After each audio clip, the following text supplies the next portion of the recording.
It's 4 minutes after 10. You are listening to James O'Brien on LBC. There's a clip of me somewhere, not from here, from Have I Got News For You, describing Elon Musk as a Bond villain in waiting.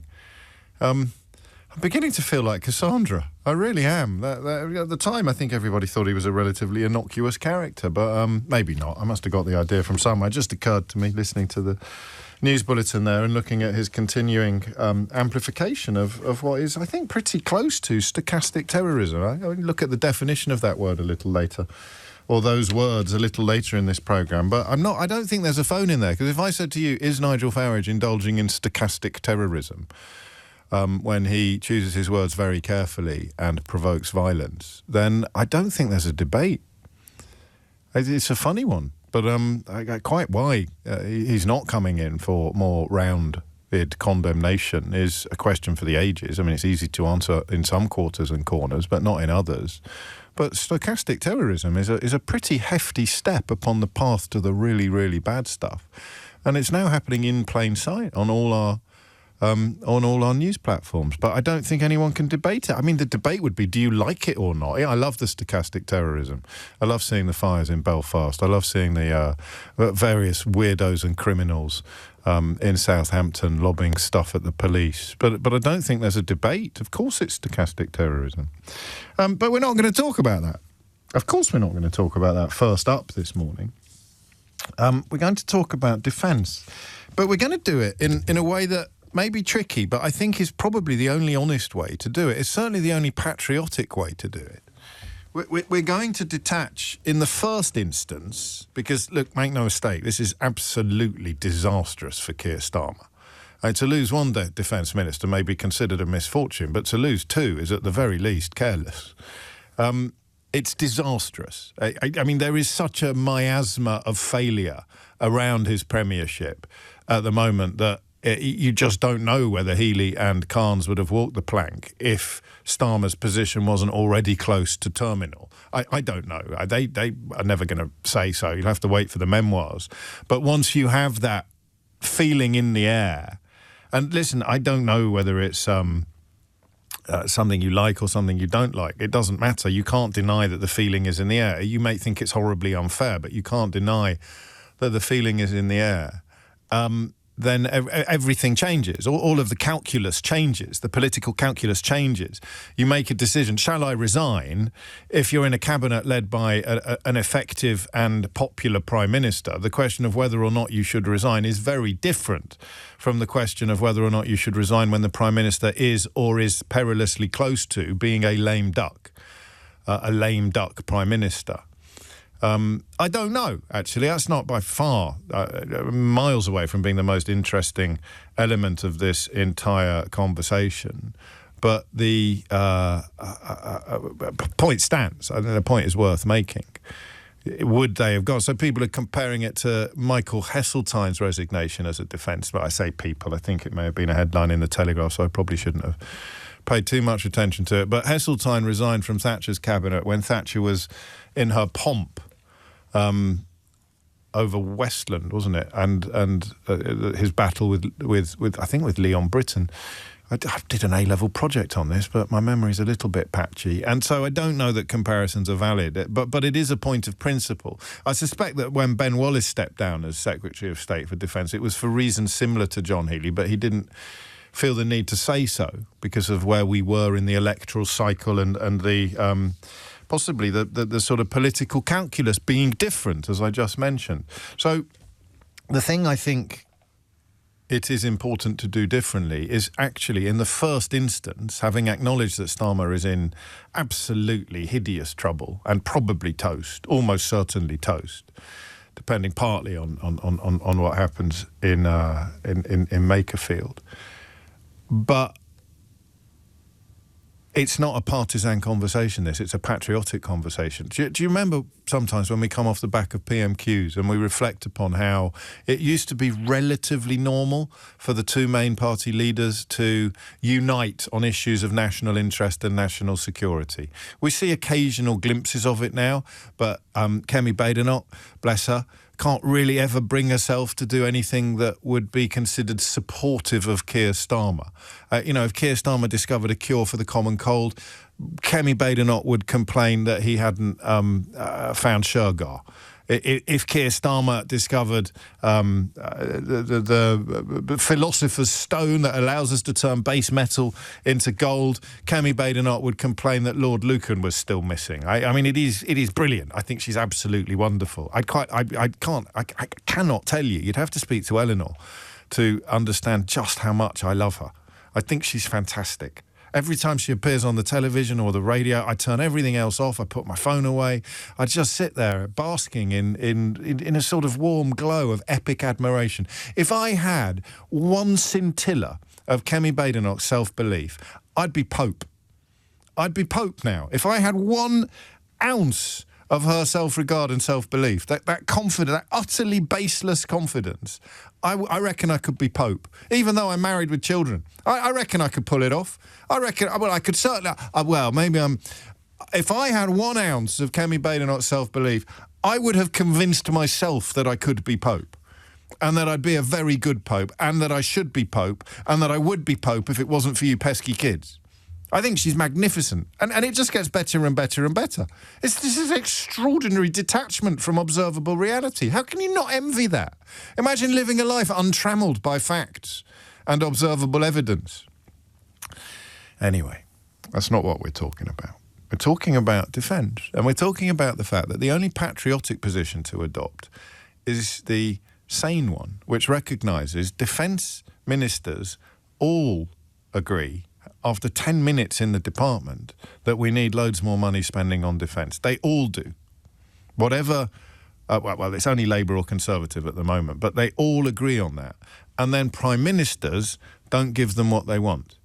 And again, I mean, this goes back a very long time. I don't think this is one of those problems that you can apportion entirely or blame entirely on the Conservative inheritance. I really don't. I think Starmer, obviously, in Healey's resignation letter, has chosen categorically and clearly not to meet the pledge that he'd made to NATO. The letter is pretty unequivocal. So, yes, they inherited a mess, but the decision not to take money from Peter to give it to Paul in the Ministry of Defence, that has been taken. I think you'd have to be pretty daft not to think that that Rachel Reeves has prevailed. Rachel Reeves has triumphed over John Healey. I think it's obvious and pretty much Occam's razor, the only really realistic explanation of what has gone on. And the thing for me on a morning like this is we actually don't know. So if you set aside partisanship, I'm quite proud of the fact that if we were having this conversation after a Conservative Secretary of State for Defence had resigned, we'd be having exactly the same conversation. I think it's pathetic, and I use that word carefully. It's absolutely pathetic to try to turn everything into partisan politics, unless you're Kemi Badenoch, who's magnificent. But for anybody else, trying to turn everything into partisan politics utterly denies the existence of the national interest. Do you see what I mean? You should want, as I did, Rishi Sunak to do all right as Prime Minister because you care about the country that he's leading. It was harder with Johnson and Truss because that would be a bit like wishing for Father Christmas to visit in June. You kind of know it was never, ever going to happen. But there's still somewhere inside you. You kind of wanted David Cameron to do okay. Certainly the first term in 2010. Second term, having made the promise about the referendum and then accidentally winning, was less easy, of course, to follow. But we seem to have forgotten. And I'm guilty of this. Please don't think I'm preaching or lecturing you. But we do seem to have forgotten, don't we, about the national interest. It's all about the partisan, the party interest. It's all about getting one over on the other lot. The lefties, of whom there are none, really, in this country in positions of power at the moment, or the fascists, of whom there are loads. But where we go as a conversation this morning, I think has to be detached from partisanship and focused entirely on the patriotic or the national interest. Because here's the thing, right? I'm going to ask you a question that I don't think anyone can answer. What would we spend this money on? You could say drones, right? or cyber warfare. But we don't know what that means. Where would the drones go? So I have a genuine curiosity about who is right. My instincts... Good Lord, I thought it was the other way around. I'm doing the heart-head dichotomy, right, that we often do together. I'm saying my heart goes this way and my head goes that way, and then we'll have a chat together and try to work out which one is right, your heart or your head. So I thought that my head would be in favour of more defence spending, and my heart, I don't know which way round it is. I have to be completely honest with you. The fact that all of the defence ministers insist, regardless of what party they belong to, insist that we need more spending, makes me think that they're right. The fact that they come from both parties persuades me that they must be right, because we unite so rarely now in this country. But they could have all gone native. You know, all they ever hear from members of the military as the Secretary of State for Defence is, we need more money, Minister. We need more money, Secretary of State. We need more money. Al Carnes said to Nick Ferrari this morning, the government has not done a good enough job of explaining the risks that we face. Don't take my word for it. Finding the money is an issue for the Prime Minister. What we really need is an honest discussion with the population as to where that money needs to come from, and use really innovative ways and every means possible to get the right money for defence. But I also challenge back into the defence system to make sure the Defence Investment Plan is learning all those lessons from Ukraine and fighting the next war, not the last one. You say an honest conversation. Just elaborate a bit on that, if you would, Mr. Carr. Well, I'd like to be, first of all, in national conversation with the population to just demonstrate the threats that we face. £15 billion worth of cyber attacks, 30% increase in Russian surface and subsurface activity in the high north, a war in the Middle East, a war in Ukraine that's cost more casualties than America took in the entire Second World War. The world is an exceptionally dangerous place, and sometimes I don't think we as government make that message clear and concise to the population. I mean, he's absolutely right, isn't he? Because one of the things we repeatedly observe on this programme is that there are currently no votes in increased defence spending. If there was, then the dichotomy I've described wouldn't exist. If there were votes in it, if there were loads of votes in it, then previous Conservative Prime Ministers and the current Labour Prime Minister would have done it. They would have delivered on the kind, not all of the demands, but they would have done enough to keep John Healey and Al Carnes in post. Quick mea culpa. I think yesterday's prediction that Al Carnes was likely to be a shoo-in for the next Secretary of State for Defence is not going to go down as one of my wisest predictions of all time. And we probably owe Boris Johnson an apology as well for mocking him after Russia invaded Ukraine and his claim that tank warfare was effectively over, because there were a hell of a lot of tanks deployed in Ukraine, but they now last for an average of 1.5 days before they're destroyed by drones. So I think we are in the last gasp. We are in the final chapter of tank warfare, land-based tank warfare. Drones seem to have changed everything. But Al Carnes' words this morning really haunt me, because you and I don't know whether he's right or not. It feels like there's a massive threat, £15 billion of cyber warfare. Can you put your hand up now and tell me what do you spend the money on to stop that from happening? Shall I wait? Increase in Russian activity in the northern hemisphere. Okay. Why should I be worried about that in Kidderminster? I mean, I kind of know I should, but I couldn't explain to my mum why she should. Mum's currently in Kidderminster. What else was on the list? Play it again, Keith. I should have taken some notes, and then we'll get stuck into the questions.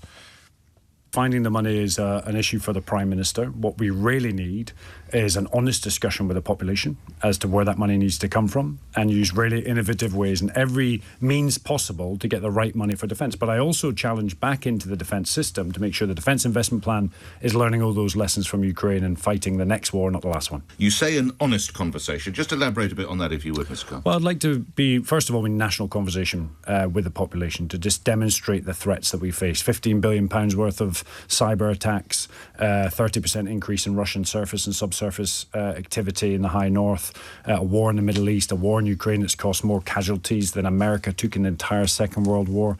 The world is an exceptionally dangerous place, and sometimes I don't think we as government make that message clear and concise to the population. Can you make it clear and concise? I mean, I don't... know whether or not this is a bit irresponsible, but how would you frighten the population into accepting that we need a hell of a lot more military spending? Because if you do that, then you make Keir Starmer's job easier. We are nowhere near sufficiently spooked, are we? I'm not. And I've still got, this is what I mean by heart versus head. Heart says we probably should be, head says I'm not. Or head says we probably should be, heart says I'm not. £15 billion of cyber attacks on us. Does anyone know what that did, what that meant? Can anyone remember what that looked like? 0345 606 0973. 30% increase in Russian activity in the north. Why should people in Kidderminster care about that? Obviously they should, right? But the failure to articulate why is what Al Khan's is talking about. 0345 606 0973. War in the Middle East. Why would spending more money on British defence make the blindest bit of difference to a war we're not involved in? 0345 606 0973. And war in Ukraine, which we do support. And obviously, if we had more stuff to give to Volodymyr Zelensky, we would be able to give it to him. But again, it doesn't necessarily make the case for epic increases, massive increases in military spending. So I don't think this is an irresponsible question. What are we supposed to be scared of? What should we be scared of? Because if the population were scared, is scared a good word to use? Would you prefer a different word? I'm going to go with scared until you come up with a better one. What are we supposed to be scared of? And detail, specific. You can't just say, Mike, a murderous fascist criminal is invading an advanced European democracy. We stop it or we live it. I think you're right, but that's not going to scare me or my mum or Keith. Keith, are you scared? Keith's not scared. We should all be. This is the topic, right? We should all be scared, and we're not. If Putin invaded Guernsey, we'd be scared. If Putin invaded Guernsey and Keir Starmer announced that he was taking money out of the NHS and putting it into defence, we'd all go, OK, yeah, fine, I'll have to wait a bit longer for my operation. If Putin invaded Guernsey and Keir Starmer announced that, I mean, obviously the right wing would be up in arms unless we took money away from disabled people and the truly poor. But whatever he announced, you know, it's like the church bells, isn't it? And the metal fences. We're at war. So everyone's going to have to make sacrifices. Everyone's going to have to pull together. But we don't think we're at war. What would it take to persuade the British public that they are imperiled with an M, or in peril with an N? What would it actually take? I genuinely don't know. 0345 606 0973. I don't know whether we need to be scared or educated or both, or whether if we were educated properly, we'd be scared. So what should we be scared of? What do we need to be educated about? 0345 606 0973. And genuine question, and this is possibly one of those questions that might tempt people onto the programme who never thought they'd ring a radio station in their lives. What would we actually spend this money on? Hit those numbers now, you will get through. James O'Brien on LBC. 4 minutes after 10. So here's a little thing, just a little thing. Stephen Yaxley-Lennon this week is in Moscow trying to foment violence back in the UK. He's hanging out with Elon Musk's dad, Elon Musk's dad, a man best known for impregnating his own stepdaughter twice. #ProtectOurWomen, #SaveOurGirls. And he has shared a post showing a Russian nationalist group performing a torchlit ceremony for Henry Novak, whose own family pleaded with the public not to turn his murder into any sort of racialised or political issue. And that, you know, I don't know who's paying his bills, but that is evidence of a foreign state seeking to interfere in our democracy. You look at the scenes in Belfast overnight, you've got everyone from neo-Nazis to paramilitaries to foreign states and white supremacists seeking to cause mayhem, chaos and possibly death on our streets. But the government hasn't left Twitter, right? So why am I not more concerned about misinformation and foreign states and neo-Nazis using social media to pollute and corrupt British democracy? Answer, because the government is still on the worst platform of all. I think that, I mean, I know we had that conversation earlier in the week, but I think it's even more pertinent today than it was then. So why am I not scared? Al Khan says, well, the government has done a rubbish job of telling you that you should be deeply concerned if you don't like scared. But what exactly about? £15 billion worth of cyber attacks, 30% increase in Russian activity. These aren't touching the sides of your concern, are they? There's a war in the Middle East. Yeah, meh, I know. It's all Netanyahu and Trump's fault. 39th time yesterday, Trump announced that he wouldn't be invading Iran after all. I'm not even joking. There's a war in Ukraine. As quite a few people have pointed out, if Vladimir Putin were to invade Guernsey, then no doubt Nigel Farage will be on your telly in 10 minutes telling us that we're going to have to just give it up, like he did to the Ukrainians when Putin invaded Crimea. I don't know what it is that would harden our resolve and make the case for increased defence spending irresistible, because the whole point about the current crisis that Keir Starmer's in is that it's not irresistible. It's not irresistible. What should we be concerned about, and what would we spend the money on? Dave's in Edinburgh. Dave, what have you got? Hey, James. How you doing? I'm all good, mate. What's on your mind?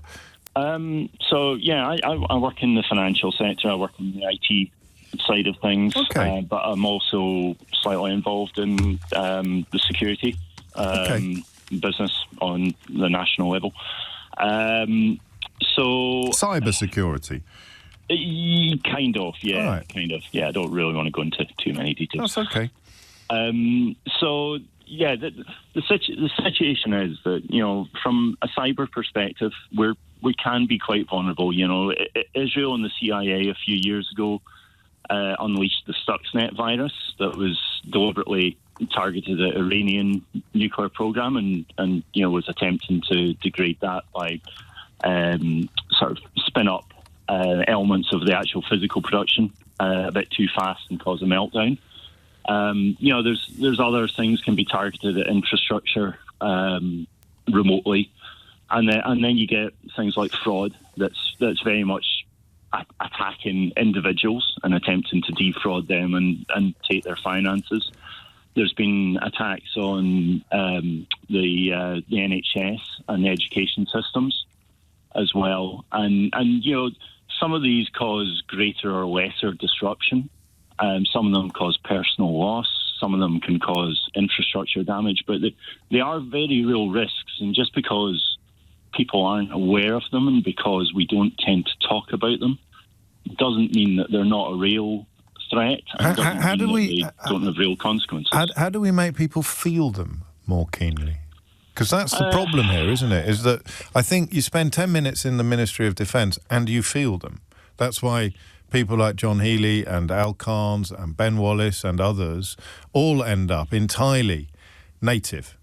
And the Prime Ministers who don't spend time in the Ministry of Defence, whether it's Theresa May or Rishi Sunak or David Cameron or Keir Starmer, we'll leave out the crazy two, they don't feel it. They'll be aware of it. They'll have people explaining in a lot more detail than you can to them exactly what is going on, and yet they don't feel the need to spend more money on defence, which means either they don't understand that spending more money on defence reduces the chances of us being targeted by a highly sophisticated cyber weapon like Stuxnet, or they don't believe that spending a lot more money is necessary to protect us from a highly sophisticated cyber weapon like Stuxnet. So it's, you know, I'm asking you to persuade my listeners to be more concerned. In a way, it's Keir Starmer that needs to be. Yeah, I mean, I guess Keir Starmer's always got to juggle a budget, right? Yes. And the minute he pulls finances from one thing to another, then he's going to come under immense pressure. And of course he is, but not if Guernsey was invaded. Are we actually using the vocabulary of analog war to describe digital war? So I'm talking about Guernsey being invaded, and you're talking about a highly sophisticated cyber weapon that was designed to sabotage Iran's nuclear program. And that's the problem, isn't it? Because it operates in the darkness and the shadows, and you know that people are reluctant to talk about it publicly. We only talk about it when the effects are felt publicly. And what is the most public effect so far of either the £15 billion of cyber attacks, the 30% increase in Russian activity, the war in the Middle East, or the war in Ukraine? Because I mean, apart from cost of living and fuel price increases, which most people won't be looking at when they pull into the forecourt this morning. They won't be going, oh, flipping heck, damn that Benjamin Netanyahu and Donald Trump, petrol's gone up again. It's like that connection hasn't been made. It might be partly the fault of the media, it might be the fault of the government, but it's more likely just human nature. We see what's right in front of us. We don't see what's thousands and thousands of miles away. So what's the worst thing that's happened so far? I don't actually know any. Yeah, and there's the specifics problem, you see. There's the problem. Yeah, exactly. But the problem is, of course, that these things will be happening, and they just have an attritious effect where, it's gradual increases on attacks, and people have to put more effort into ensuring that their systems not going to get a budget. You're not going to get a budget increase out of me with this kind of rhetoric, Dave. And that's the problem. I mean, you can look at simple systems like the systems that are used to pump water around the country, right? So, but if it happened, if we went for a week without water and everybody knew it was the Russians, then perhaps the case for more spending would be a lot easier to make. But as you've kind of unintentionally demonstrated, it's not easy to make now. Have there not been attacks on the NHS? Maybe they don't tell us the stuff that they need to tell us because they're worried about frightening us too much. But if we did know what had already happened in the context of Russian interference, I mean, Boris Johnson's decision not to properly investigate Russian interference in the Brexit referendum is probably one big bloody milestone on the path to this mess. But, of course, you're not allowed to say that in 85% of the UK media because he's still canonised. So what is it that who can do the best job of frightening us into a position where we'd all go? What would you say to Keir Starmer, let alone my other listeners, to make them go, yeah, we need to spend more money on this and I don't care where it comes from? Because that's, to me, the political point here. We need to spend more money on this and I don't care where it comes from. Seems to me to be where John Healey is, Al Carnes is and Ben Wallace was. We need to spend more money on this and I don't care where it comes from. It's so important that we have to do it. To which the public and the Prime Minister respond by going, no, don't be daft. No, we don't. And that is why it is so stupid to have this conversation in a partisan fashion. We need to spend more money on this, and it doesn't matter where it comes from. Say all of the people close to the issue in defence, but nowhere else in government. Not in health, not in the Treasury, not in Downing Street. So how do we know they're right? How do we know they're right, even? 10:33 is the time. Dominic Ellis has your headlines. James O'Brien on LBC.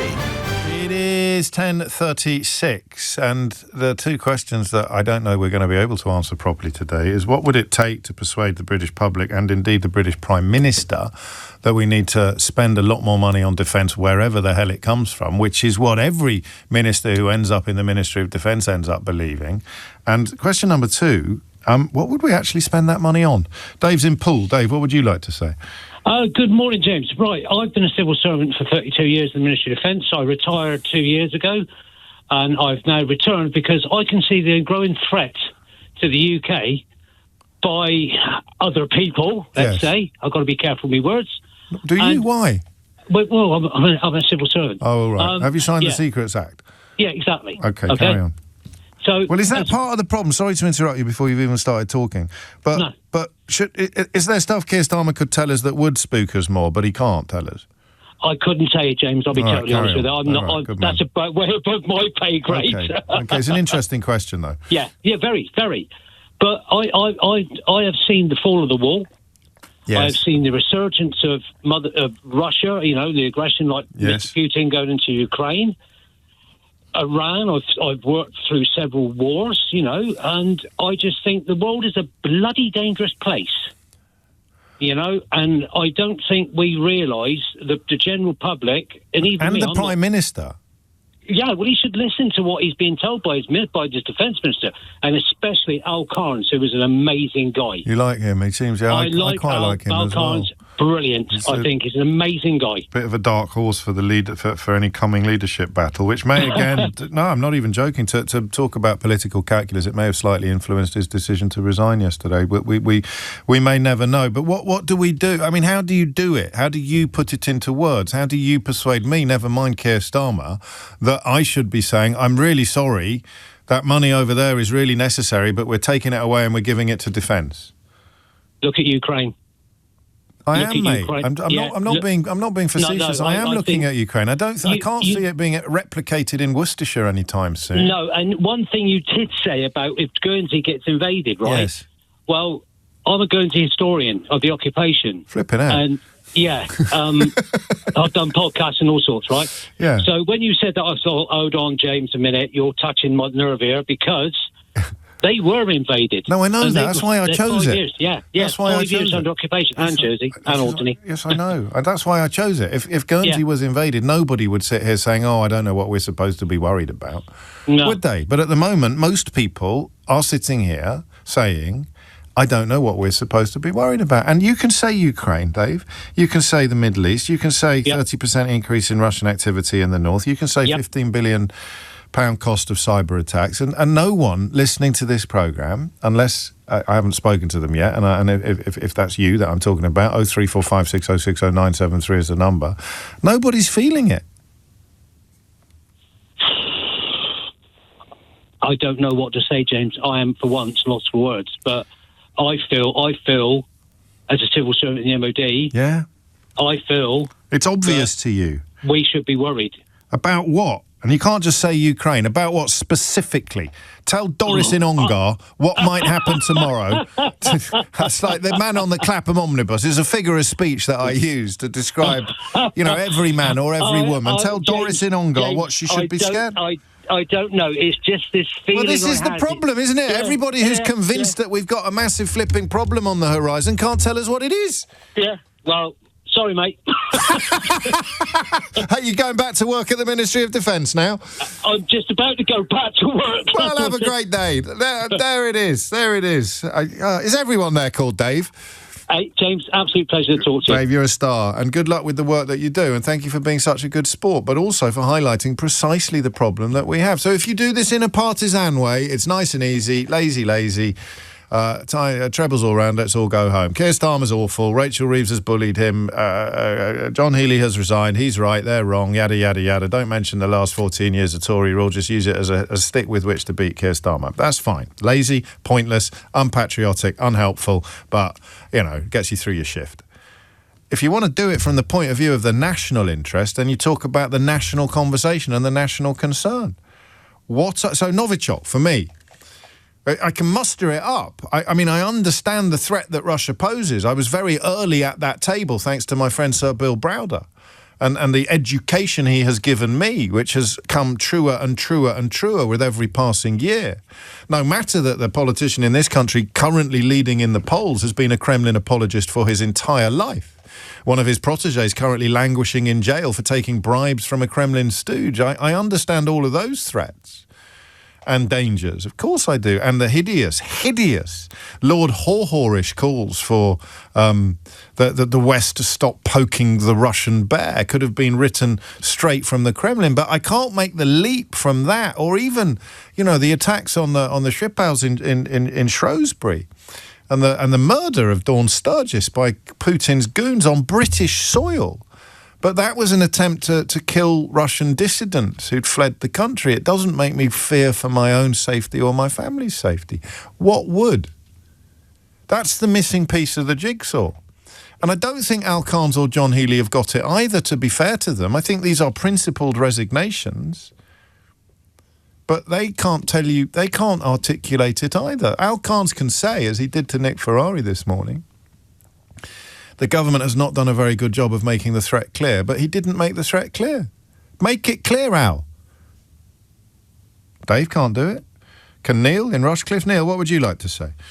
Oh, hi, James. Hello, Neil. I think one of the issues that's maybe worth reflecting is the point that you've made about why is it that people, intelligent people, some of the higher level politics go in the MOD, if you like, turn native, to use your expression. I think it's a good expression, though, right? I mean, it works. Yes. Well, one of the reasons, I suspect, is that when they get in the MOD, for all its failures, it's going to have a pretty sophisticated approach to risk management. So, in other words, the detail of what the risk, what precautions, if you like, and controls we've got in place, and what the gap is between that and what we need. Yeah. And I think that if they were to... Salisbury, not Shrewsbury. Just let me correct Salisbury, not Shrewsbury. My bad. I've got a mental block on Salisbury and Shrewsbury. So that was, forgive me. Carry on, Neil. Sorry for interrupting you. If they were to maybe share some of that information more widely, it would not so much, I don't think, from the point of view of people, I think people would become scared when they become better educated and have better insights into what the issues actually are. So, for instance,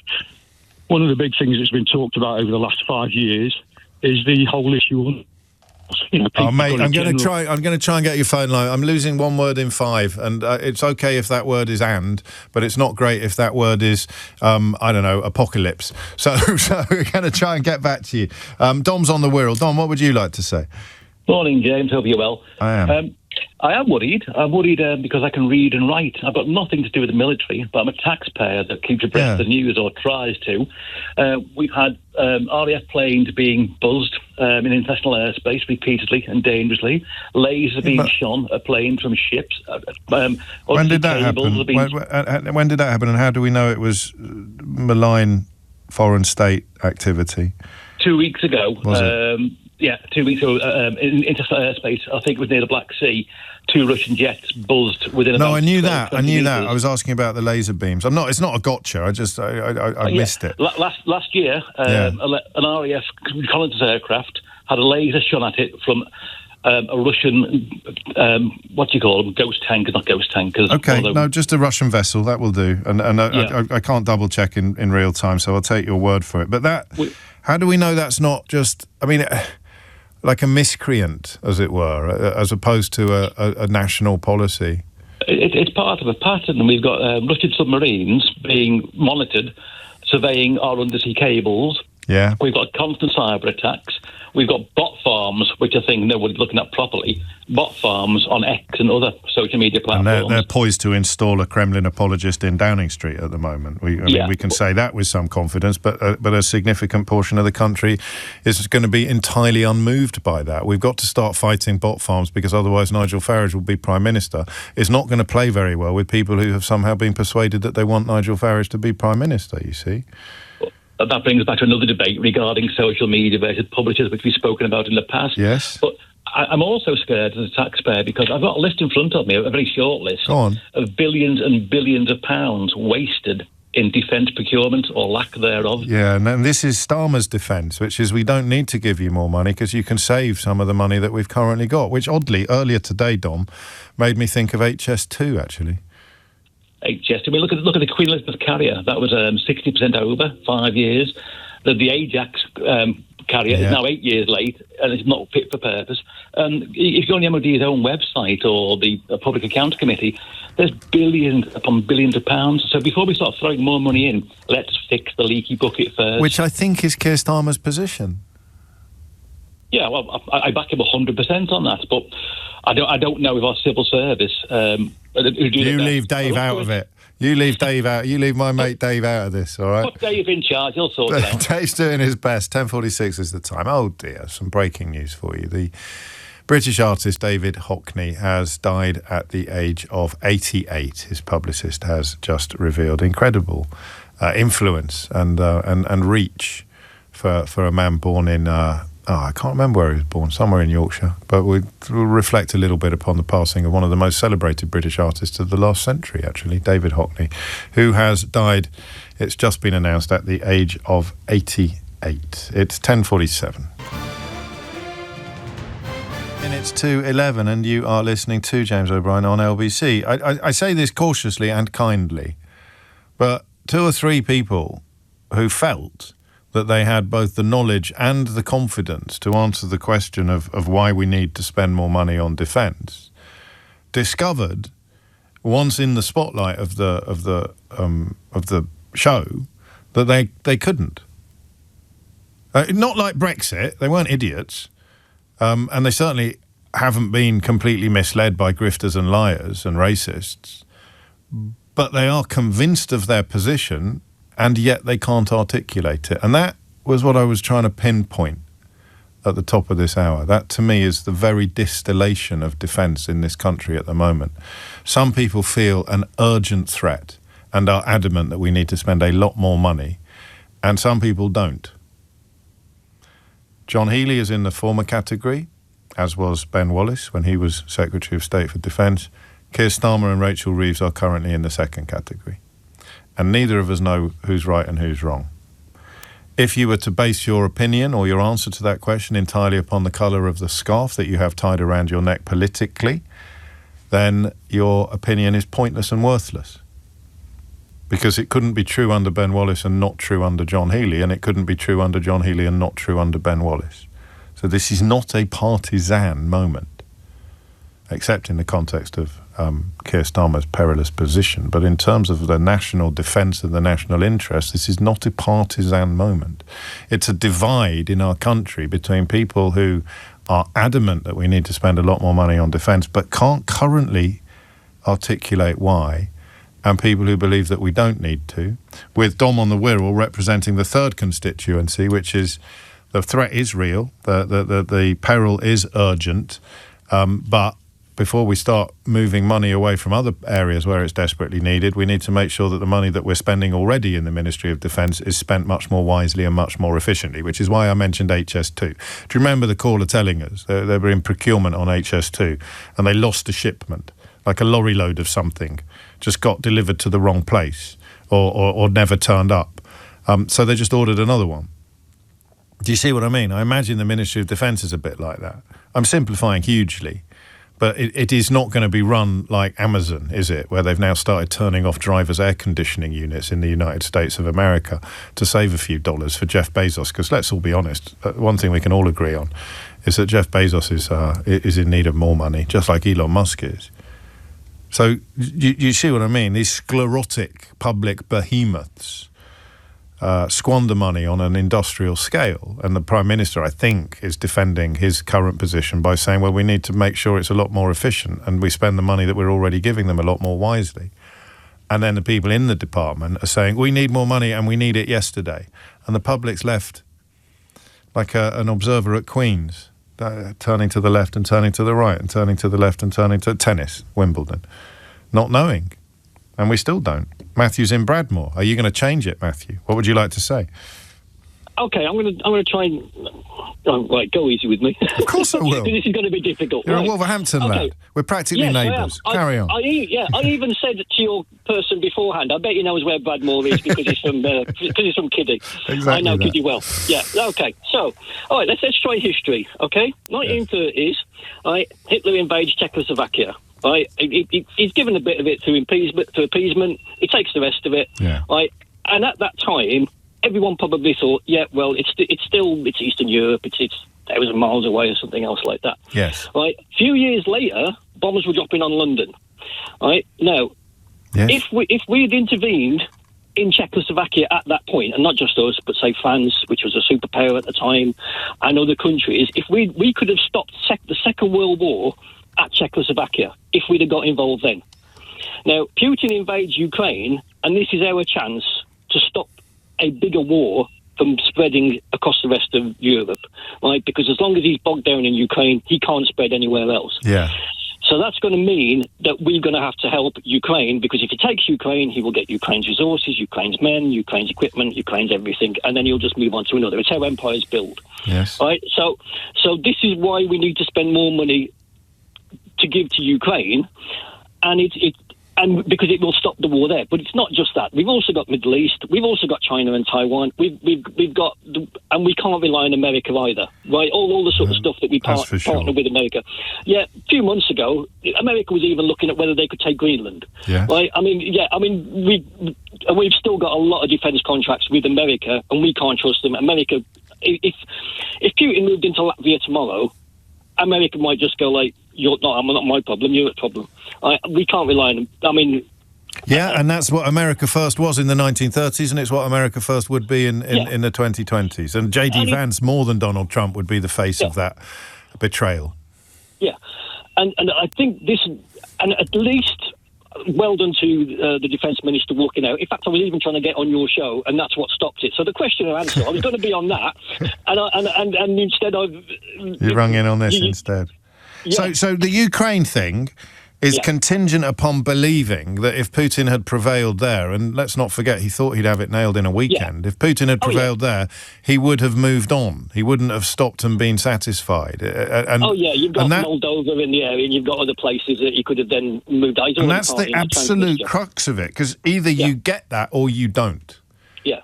Are you ex-military? Are you ex-military? Are you military yourself? I served 37 years. That'll do.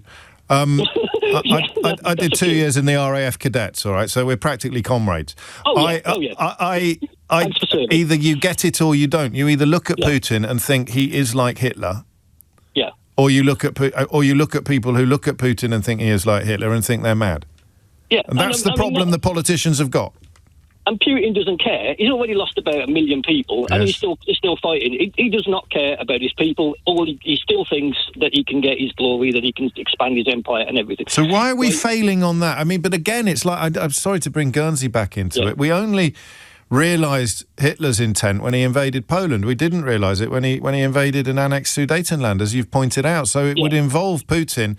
What next over from Ukraine is Poland again, oddly. So that would be the point at which everybody in the UK said, whoa, give all the money to defence. And by then, of course, it might be too late. Do you think that's what's going on in the minds of people like John Healey? Latvia is more likely, to be honest. Because Latvia, okay, but you take my point. They're smaller countries. They haven't got a big defence budget. Poland, at least, has spent masses on its armed forces. But how do you do it? How does the media do what it needs to do for the British public, if your analysis is correct, while they are absolutely allergic to any investigation of Russian interference in our democracy because they liked the results that the Russians helped to deliver, and their darling, they're all queuing up to tickle his tummy at the moment, is a massive, lifelong Kremlin apologist who's made no secret of the fact that the politician he admires most in the world is, spoiler alert, Vladimir bloody Putin. Yeah, well, to be fair to him, and I really hate what I'm going to say next, but he has actually said that more money should be spent on defence. Doesn't matter. Not because Putin is a threat. Putin is his hero. It's easy to say more money should be spent on defence when you're in opposition. Making the case to the public as to why is the thing that nobody is currently managing to do, and he's certainly not going to be doing it by explaining that Vladimir Putin, who is his hero, is actually a major threat to the UK. Yeah. I mean, one good thing that has happened from the Defence Minister resigning is on the front page of every newspaper today. So was Ben Wallace when he resigned. Yeah, and also I think a few people woke up when we could only send one ship to the Mediterranean. I think people started to realise that our Navy wasn't... Do you think they did, or do you think they just saw it as an opportunity to attack Labour without reflecting upon the 14-year-old reasons why our defences were in such a parlous state? I mean, it is the Osborne's razor again, isn't it? All roads lead to George Osborne and his filleting of all public spending. I don't know. I mean, thank God we didn't join Donald Trump's ludicrous mission in Iran, but there were plenty of people in our chattering classes who wanted to. Dick Littlejohn at the Daily Mail's never been more ashamed in his life to be British than when we didn't join a campaign that has just seen Donald Trump step back from invading Iran for the 39th time. People don't feel it, Matthew. They don't feel... Sorry, I'm going off on one. They don't feel what you feel. I thought Starmer was getting it because he kept going on about coalition of the willing. 3.5%. And he actually looked like, and he was, he kept telling the rest of Europe, we need to spend more money, we need to do this, we need to do that. And then I kept thinking, but it's got to start with you, because there's a G7 conference coming up, there's a NATO conference coming up, and then everyone is going to look at him and then think, I couldn't even believe how much the money was. When I heard it last night, it said 0.08%. I thought, that must be wrong. It must be 0.8%. It wasn't until I had another look this morning. I went, oh no, that's nothing. That is really nothing.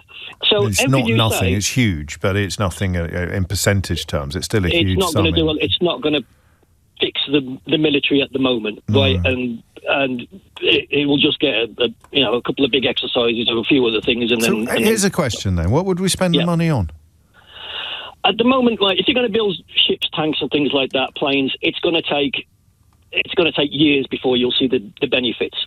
If you start building things like, we need an air defence system. If we've got nothing against drones, we've got nothing against ballistic missiles, we've got no proper air defence system for the UK. But we can buy something off the shelf now. We can buy anti-tank weapons. They're pretty much off the shelf. We can start doing that.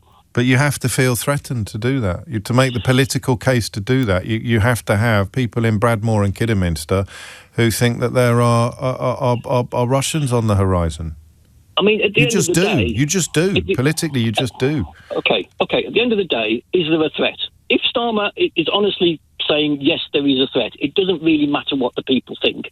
I'm sorry to say this, but you're the person who's responsible. If people are going to say, yeah, but Mrs. So-and-so, she's going to not get a benefits or whatever, then you're the person who's in charge. The buck stops with you. You're the one who's going to make that decision and say, look, I'm sorry, this is going to upset a few people. Is it? That's not how it works. Because they're saying you've got the health secretary, you've got the Work and Pension Secretary, you've got the Trade Secretary. They're all saying, we need money, we need money, we need money. And he's like Daddy saying, we can't actually afford to spend more money on defence children.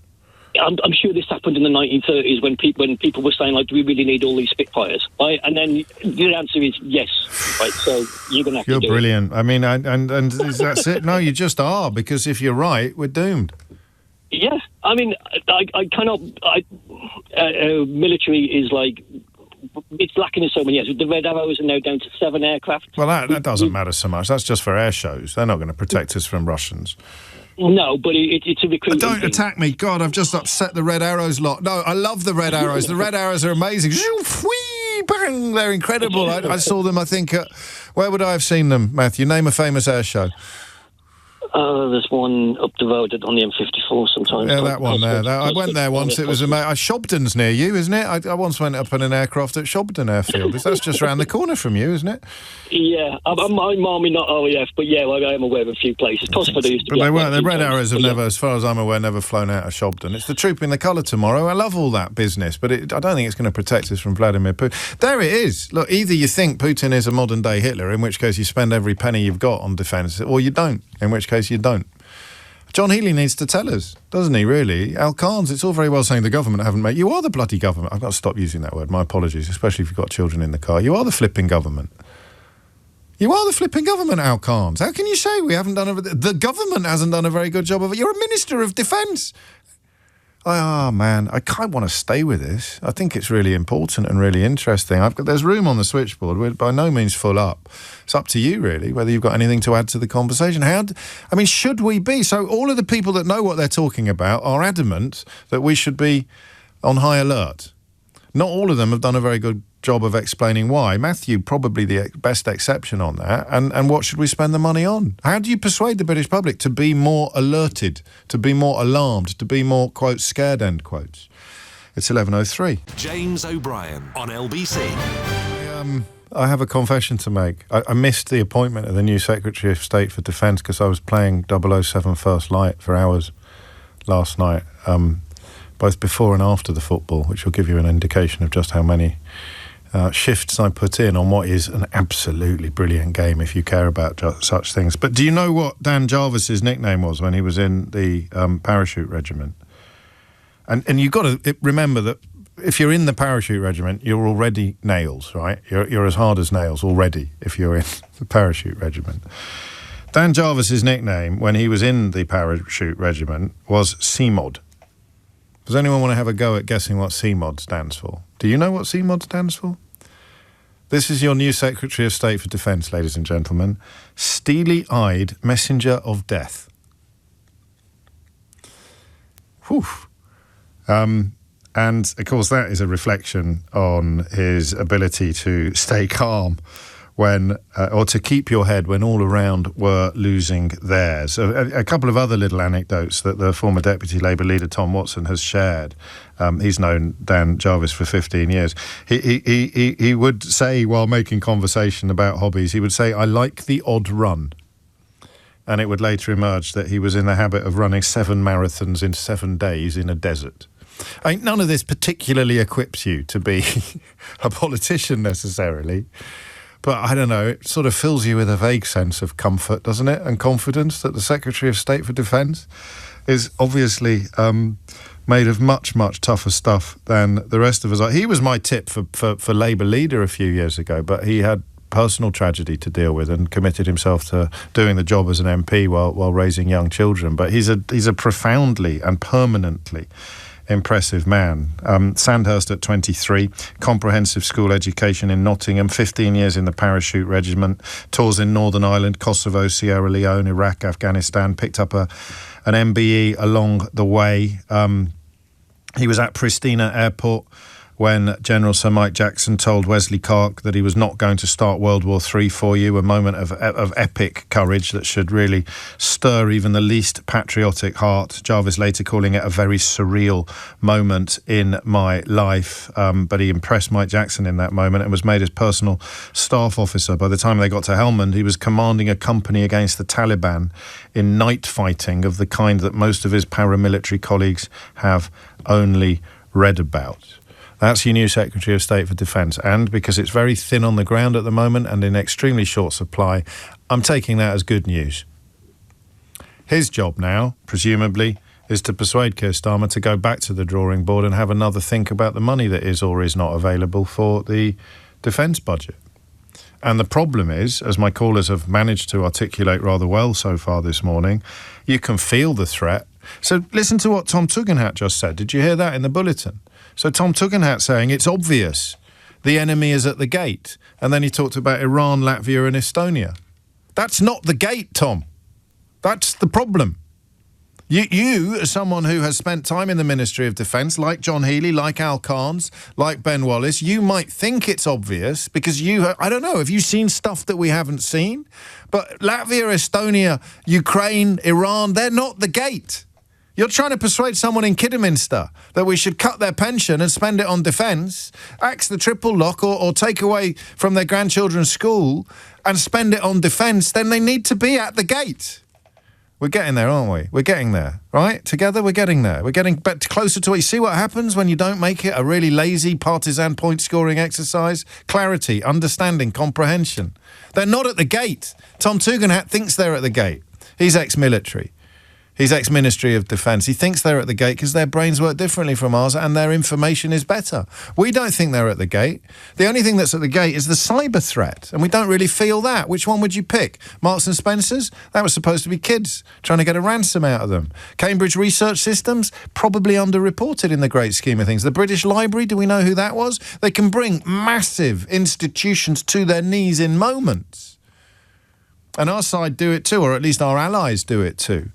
The United States, the CIA and Israel were supposed to have rendered Iran's nuclear capabilities obsolete using a virus back in 2010. Has any nuclear capability ever been obliterated and rendered obsolete more often than Iran's? Extraordinary. But it's not at the gate, is it? Is the gate the problem? Is that the crux of this entire issue? Is that we don't know where the gate is. The gate in the 1930s when Churchill was roundly derided for describing Hitler as a warmonger, for accurately predicting exactly what Hitler was going to do. Winston Churchill was a laughingstock in London. He was considered to be crackers. And he was right. Because we know what the gate looked. The gate, Sudetenland wasn't the gate. Poland was the gate. You can go into Poland, you can go into Finland, you can go into Lithuania, you can go into Estonia. So here's the thing. A gate is a mental concept, not a physical one, not a national one. So on the one hand, right, we've got Tom Tugendhat saying it's obvious that we need to spend more money on defence. The enemy is at the gate. And you've got me saying that's not the gate. You've got Mario texting me in the same moment, who was born and educated in Poland, saying whenever you mention war, James, I start listening a bit more closely. The UK doesn't need to do anything involving Europe, especially now after Brexit. But again, I'm Polish, so I'm going to say, I'm going to tell you what it's like to be in a country or from a country that has land borders with Russia. And then ask your politicians if they want to support Poland, Lithuania, Estonia, Latvia, Finland and Sweden, or do they want to sit back again and watch Central Europe burn? Right, that's the gate. It's Mario's gate. It's not your gate. How do you make the British people feel the urgency and necessity that Labour and Conservative politicians who've spent time in both the military and the Ministry of Defence feel so keenly that they think it's self-evident? I don't know the answer to that, but I think they're all failing. They're all failing, and they're possibly even flailing. Al Carnes did it this morning when he said the government is not articulating the urgency of the situation. Tom Tugendhat did it in that news bulletin there when he said the enemy are at the gate. It's obvious because they're not even persuading their own colleagues in cabinets, Conservative and Labour cabinets. We need to spend more money on defence, Prime Minister. Do we? Well, we can't afford it. Where am I going to get the money from? If they were at the gate, it wouldn't matter. We'd be melting down church bells and taking fence railings off houses. Like that. If the enemy was at the gate, it wouldn't matter, would it? Where the money was coming from. We'd get it from anywhere. So let's work on the proviso that they are. at the gate that Putin does have ambitions. And remember, Putin thought he would take Ukraine in a weekend. Barack Obama had rolled over when he went into Crimea, not responded in a way that anybody genuinely concerned about wider imperial ambitions would have responded. So a few years later, he had a pop at the entirety of Ukraine. You'd have to be mad, wouldn't you, to think he would have stopped there, just as you would have had to be mad to think that Hitler would have stopped in Sudetenland. But guess what? He didn't. And loads of people at the time thought that he would. This is a great point an earlier caller made. Everybody thought that he would stop. Oh, he's happy now. That's what Chamberlain thought when he came back with his famous piece of paper. He'd stop there. It's only... Do you know why? Probably, this is going to sound weird. One of the major reasons why people in the United Kingdom don't realise the threat that they face is because Volodymyr Zelensky has done such an incredible job of fighting it. If Ukraine had fallen and Putin had set his sights on whatever would be next, Mario suggests Lithuania, Estonia, Latvia, Finland, Sweden, Poland. You can pick a favourite. Probably Estonia and Latvia, both geographically and militarily. If Putin had taken Ukraine and moved on to the next one, probably it would be a lot... Oh, wow. Oh, and tell me I'm wrong. If Ukraine had fallen in a weekend and Putin had set his sights on the next target, then it would be a lot easier to persuade the British public that we need to spend a lot more money on defence. There would be votes in it, because Starmer would be doing it now if he thought it was a vote winner. You find the money if the public feel the threat. You feel the heat of the threat on your neck, on your back. You spend the money, you find the money and you spend the money. You don't really have conversations about whether it's being spent wisely or efficiently or effectively. You find the money and you spend the money. But Zelensky and Ukraine have resisted so successfully and so incredibly. There's another statistic from Cairns this morning that made me lose my Alpin, was that there's already been more deaths for Russia than the United States suffered in the entire Second World War. I think I heard that correctly. So if Zelensky and Ukraine hadn't done such an incredible job of resisting Vladimir Putin, he'd have moved on to somewhere else, and we probably would have thought that he was near the gate or at the gate, and therefore the necessity of spending more money on defence would be absolutely irresistible. So is that it? Is that the answer? You just wait for things to get worse, and then everyone will finally agree that we should be spending the money. You could say better late than never, or it might be too late to make a difference. We'll never know, and hopefully we'll never find out. But that seems to me to be where we are now. So how do you do it in the absence of enemies at the gate, or in the presence of enemies at the cyber gate, the invisible gate? How do you persuade prime ministers, pundits and public that we need to spend this money on defence? How do you do it? How do you persuade them of the threat? It's 11:18. You're listening to James O'Brien on LBC, and it's your turn to contribute next by dialing 0345 6060 973. And what would we spend the money on? Got some answers to that question. A shed load. God, I nearly swore then. A shed load of drones, anti-drone weaponry, all sorts of things. But you need to really feel that you're under imminent physical threat for that. Hit the numbers now, you will get through. It's 11:19. James O'Brien on LBC.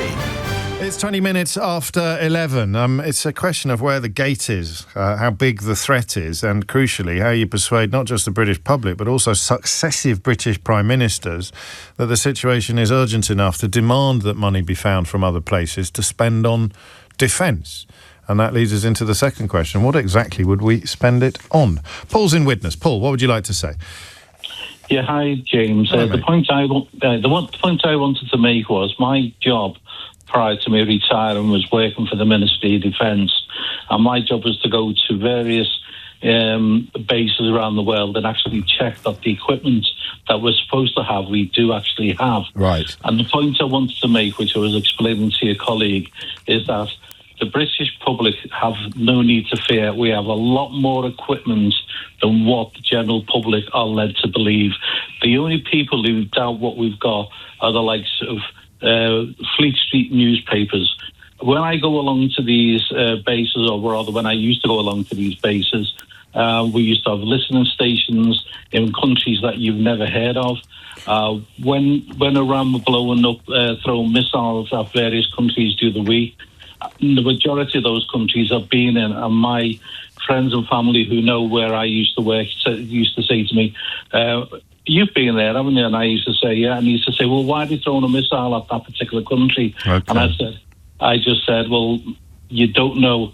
I'm not allowed to tell you. I'm not allowed to say what's there, but I can tell you that the reason to throw missiles there is because they know what we know.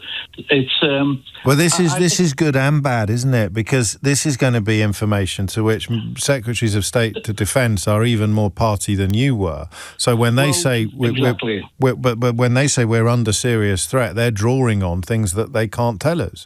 Well, I would disagree. The thing I think is that while they're playing political games, because at the end of the day, I mean, as much as I like Tom Tugendhat or whatever his name is, and as much as I love as much as I love Keir and Andy Burnham, etc. The point I'm making is that we are the British public are about 100th down the list of people who actually know what's going on.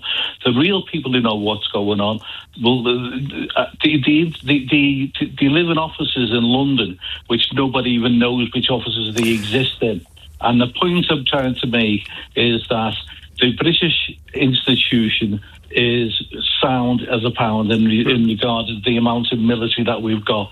I've seen military. But you can't. I can't let. No, yeah, I understand what you're saying, but all of the military leaders and anyone who's ever been close to the office of secretary. But they're not allowed to say. Stop interrupting me when I'm interrupting you. Successive secretaries of state for defence and every military leader ever are adamant that the threat is much, much bigger than we realise, and they need a lot more money to counter it. Yeah, that's what I don't disagree. That's what they're going to say. But they're playing politics. At the end of the day, they're not playing politics. I mean, respectfully, it doesn't really matter what you've seen and how much at odds it might be with what the public perception is. Why would these men and women misrepresent the facts? Why would John Healey resign over something that's not true? Well, you know, I'm going to hit you with that question. It's a good one. I'm going to hit you with it again, so don't try and dodge it. No, I'm going to say I've read a couple of your books, and the reason is that when people have got budgets, as if you remember in Yes Prime Minister and Yes Minister all those years ago, everybody defends their own budgets. And if you start turning around and saying, oh, we've got plenty of armaments, we don't need any money, you'll just cut your budget next year. Yeah, but that doesn't explain why he resigned. No, it doesn't. I think. Why would he resign over something that's not true? Well, people resign over lots and lots of things. Yeah, one would be unfortunate. There's been 2 in 24 hours. Why would they both resign over something that's not true? There's been 6 in the last month. They're after care, to be honest with you. I did talk about that at 10 o'clock, the political calculus of it. And listen, you've got the experience and I haven't, so it's a little bit rich for me to tell you. But then everybody else that's rung in today who comes at it from a different angle from you has also been of the view that the situation is almost certainly a lot more serious than the British public allows. I'll take some reassurance from what you've told us, though, Paul. Obviously, I don't know, when you first came on, I thought you were going to tell us about Milo Minderbinder, the character in Catch-22 who's flogging off all the military equipment to the highest bidder while serving in the Second World War in Joseph Heller's Catch-22. Roger's in Cambridge. Roger, what would you like to say? Well, I'd like to say that we talk about Estonia and Latvia as though they're not at the gate, but NATO is the gate. Yes. And they've been in NATO since 2007 or so. And talking to the lady who's your researcher or I'm not sure, producer, something like that. Guru, yes, carry on. The lady who runs the show for us. That's the one, boss. Yes, the Kemi Badenoch of the James O'Brien show, the person who's really in charge, the real winner. I mean, one thing I said, if you walk down the street and ask 100 people which which Baltic states are in NATO. Yeah. I think even if you gave them multiple choice, the answer that you got would be more or less random. But people might remember that the recent arrival, Sweden is probably the newest. They might remember that because it was only a couple of years ago, but not necessarily. Yeah. And that's not Baltic, what of course. troops have been stationed in, have visited Latvia and Estonia, and which aircraft squadrons and things, even though it's been publicly available information, almost nobody would know. And NATO is a cohesive whole. If it isn't a cohesive whole, then it doesn't work, and we're all in trouble. And much as there are this is a very, issues very with Mr. Trump point about that, yeah. To say, Latvia and Estonia, that's not the gate. It doesn't matter. Well, if it's a mutual defence pact. Of course it's the gate. That's brilliantly explained, and actually you've done a better job of explaining that than Tom Tugendhat did. So, my bad on that. But it doesn't feel like the gate. You've made both points brilliantly, Roger. It doesn't feel like the gate because, as you said, you'd ask 100 people on the streets of this country which Baltic states are in NATO, and they probably wouldn't have a clue. Or they'd be part right, part wrong, or it'd be a lucky guess. Yeah. Is NATO our gate? Again, most people might not feel that it is. Again, the man leading the opinion polls in this country is a sworn critic of NATO and a sworn crony of the Kremlin. So you can understand why the British public don't feel it as keenly as they should. But that is the problem in a nutshell, isn't it? That they are at our gate if our gate is defined by NATO membership. And it must be. It should be. Yes. No? You sound hesitant. It must be, but I think we used to have a keener idea of what was going on when there were, the British Army of the Rhine was big, and we had, What's your perspective? Is not entirely civilian, I don't think, is it? I've been a civilian civil servant in the Ministry of Defence and the Cabinet Office in UKSV. Right, so you speak then from the same perspective that people like Tugendhat and Healy and Carnes and Wallace speak, in that you know stuff. Or no, not even know, because the information is freely available. You put two and two together. People in those positions are required to have certain levels of clearance. They're required to have certain levels of clearance, but they're also required to have certain amounts of briefing. Yes. And in the same way that people who work in an office block have to do a fire alarm once a year or something. Yes. They have to do something to make sure that they are up to date on things like threats. I can tell you're choosing your words very carefully, probably because of what you used to do for a living. So I'll ask this question then. We forget, don't we, that politicians and civil servants are just human beings. Could it be that if I'm Secretary of State for Defence, I am made aware of things that the Prime Minister could know and should know, but somehow doesn't know in quite the same way that a Secretary of State for Defence knows? Well, there's a funnel in every government department that is sort of upside down, and the information flows from the bottom to the top, and you hope that the best stuff goes to the top. But you'd think John Healy would sit in that office before resigning and say, look, mate, Keir, you don't understand. Bing, bang, bong. Bish, bash, bosh. I think 9 times out of 10, minister resignations of this nature are because the last recourse of a government minister is to say, I can't be having this. We change it or I resign. And if somebody says, well, we're not changing it, then you're stuck. We're going. But he's failed to communicate the necessity for changing it. And I find that hard to believe if... I think there's an assumption that when we talk, other people know what we're talking about. I mean, not just about this, but about everything.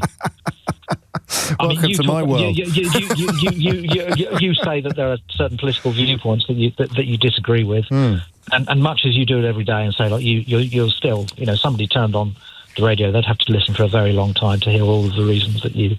Yes, no, you're right, and so there's a necessity for shorthand, which is probably unrealistic, and yet I think out of everything that I've learnt today, that's the bit I can't quite connect. It's like the spark that leaps from one node to another. How can successive defence politicians, ministers, secretaries of state, how can they all fail so signally to persuade prime ministers of what they have been persuaded of? Actually, don't go yet. I'm a bit late for the news. Do you see what I mean? What have you got an answer to that question? Why do successive secretaries... a lot of them were of the running down of defence budgets have been during the peace premium. Yeah, and they bought into the whole idea that we needed less, and we need a certain amount, and we do things like we had to rely on the French. Well, that's not that bad a thing. Sure. We work together with allies. The difficulty we've got is that our biggest ally is delinquent. Is not standing up and with every breath they say, saying we're there for you, which has always been the case before. Quite the opposite. And that's and that's potentially problematic because it means that we'll have to. And that's something else they can't say. So John Healey couldn't put in his letter yesterday, and also, Donald Trump's a delinquent. So we really need to do this. I think he would have felt that was an inappropriate thing to write. Yeah, so do I, even though it's true. Yeah. You're good. I really enjoyed listening to you. Thank you for that, Roger. Okay. Mind how you go.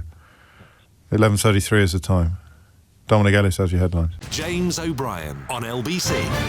11:36 is the time, and I suppose if you're not worried enough about our defence, then think about what would have happened if we had a different Prime Minister.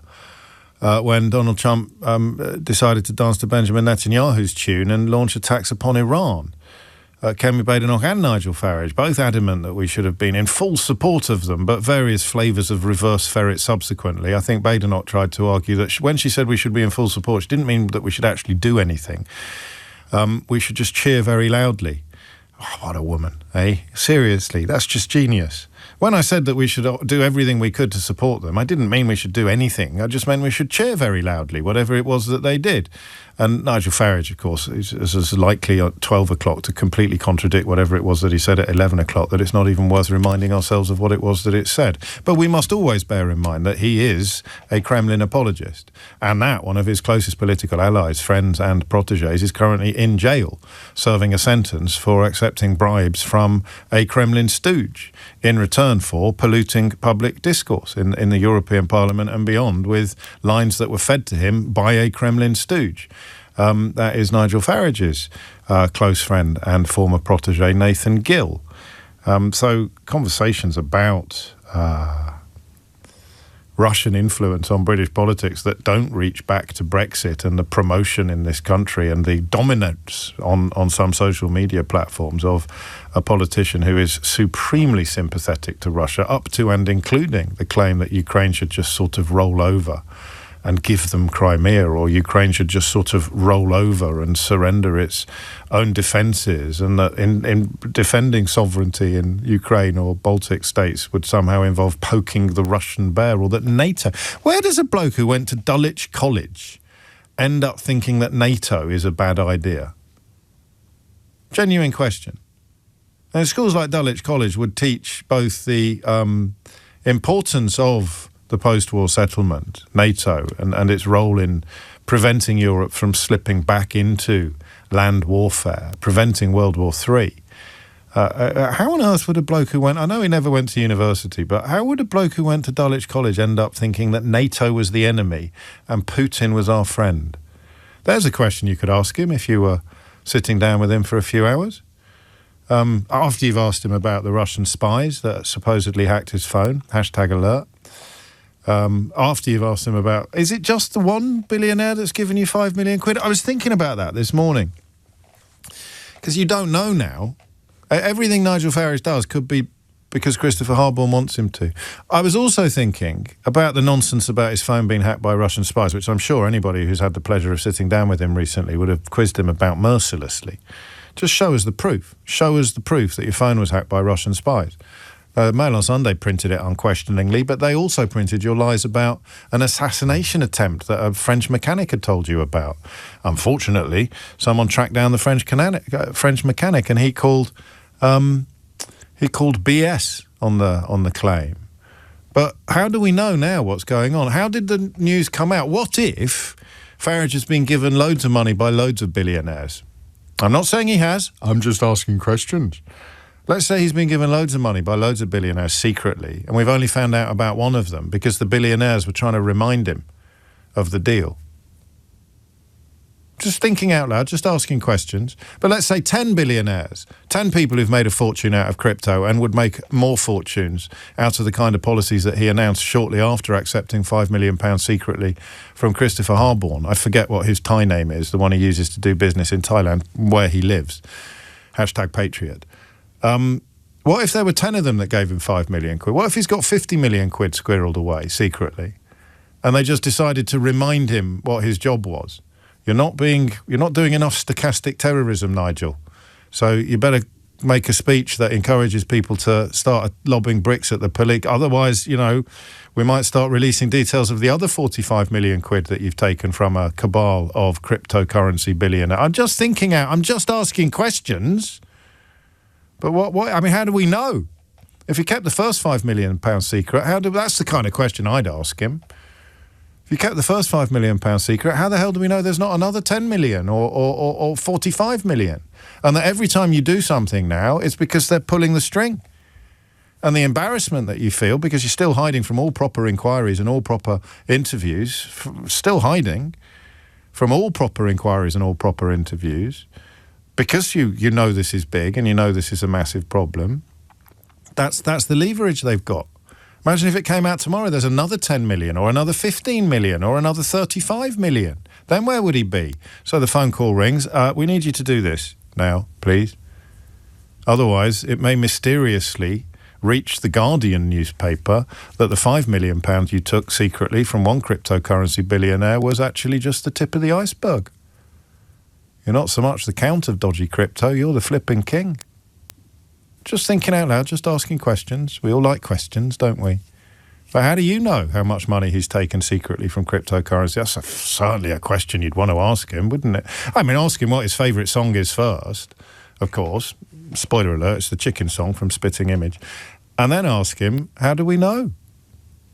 So every single time Nigel Farage speaks now, you should be asking yourself, is this him speaking? Or is this the people that secretly give him millions and millions and millions of pounds? Probably not somebody whose tummy you should be tickling at this point in the political cycle. But hey, what do I know? 11:42 is the time. Speaking of Trump and the delinquency I alluded to with Roger, who was clearly a man who really knew what he was talking about. If you're new to this programme, we're blessed with callers like that. Not every day, not on every subject, but as you would have discovered over the course of the last hour and 40 minutes, we kind of get callers that you wouldn't normally find on a radio phone-in show here. And I don't want to overanalyze it or try to work out why, but we're very, very grateful and will always be so.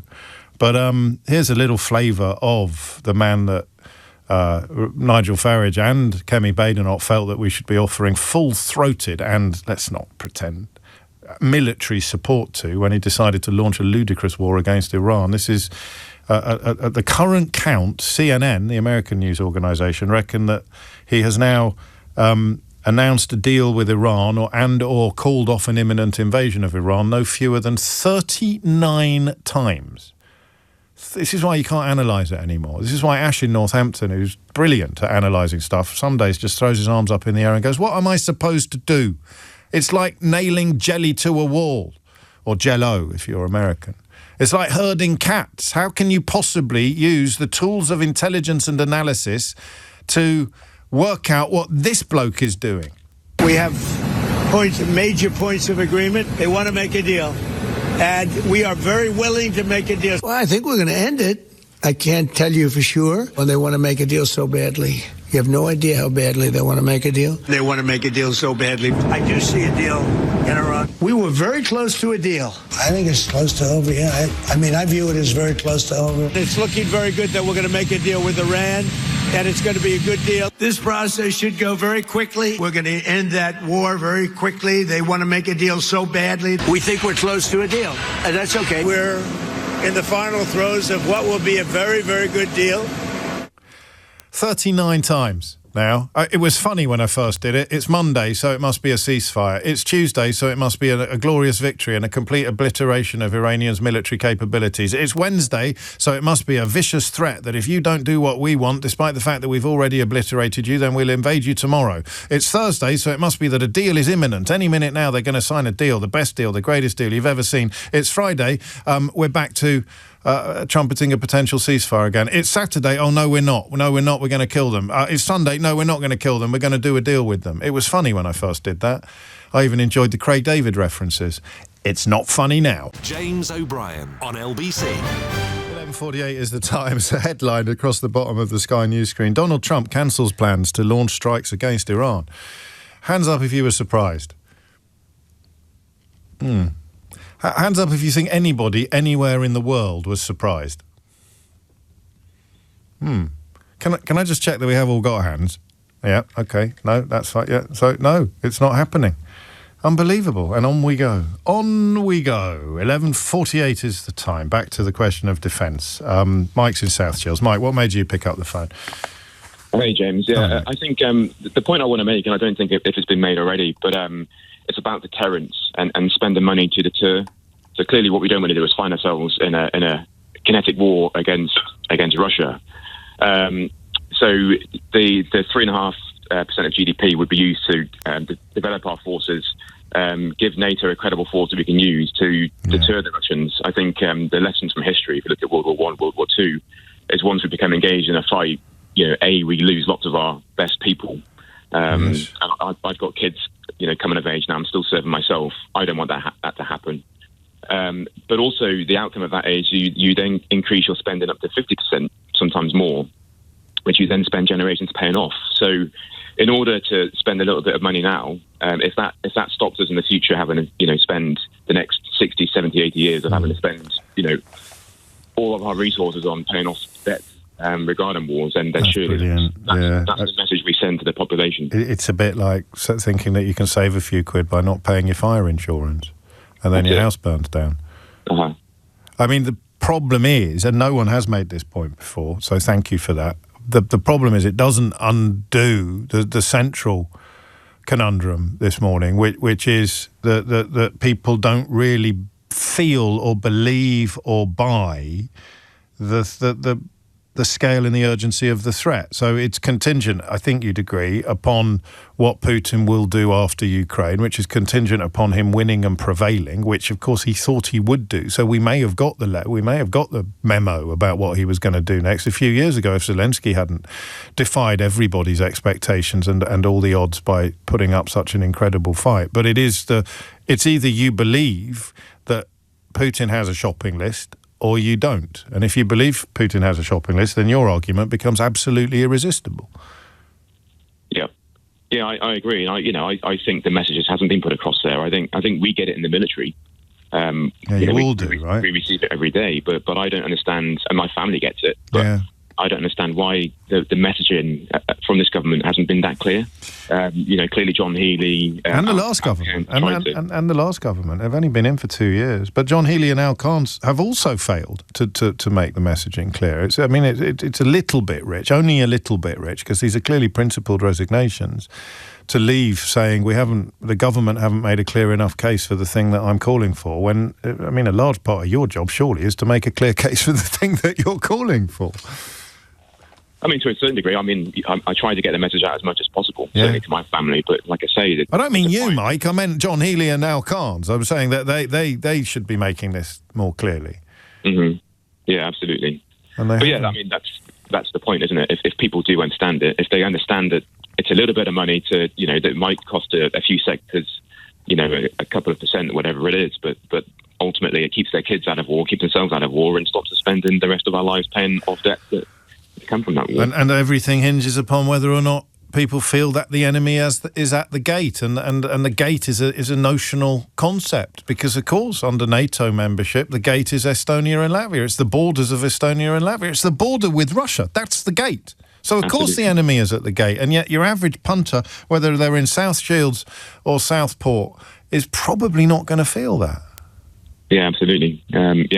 that's the key territory, isn't it? Yeah, I mean, I'm going to go home today actually with a better grasp of this than I had before I started talking, which doesn't always happen, but not with any big answer to the question, because there was a good answer to it, an obvious answer to it.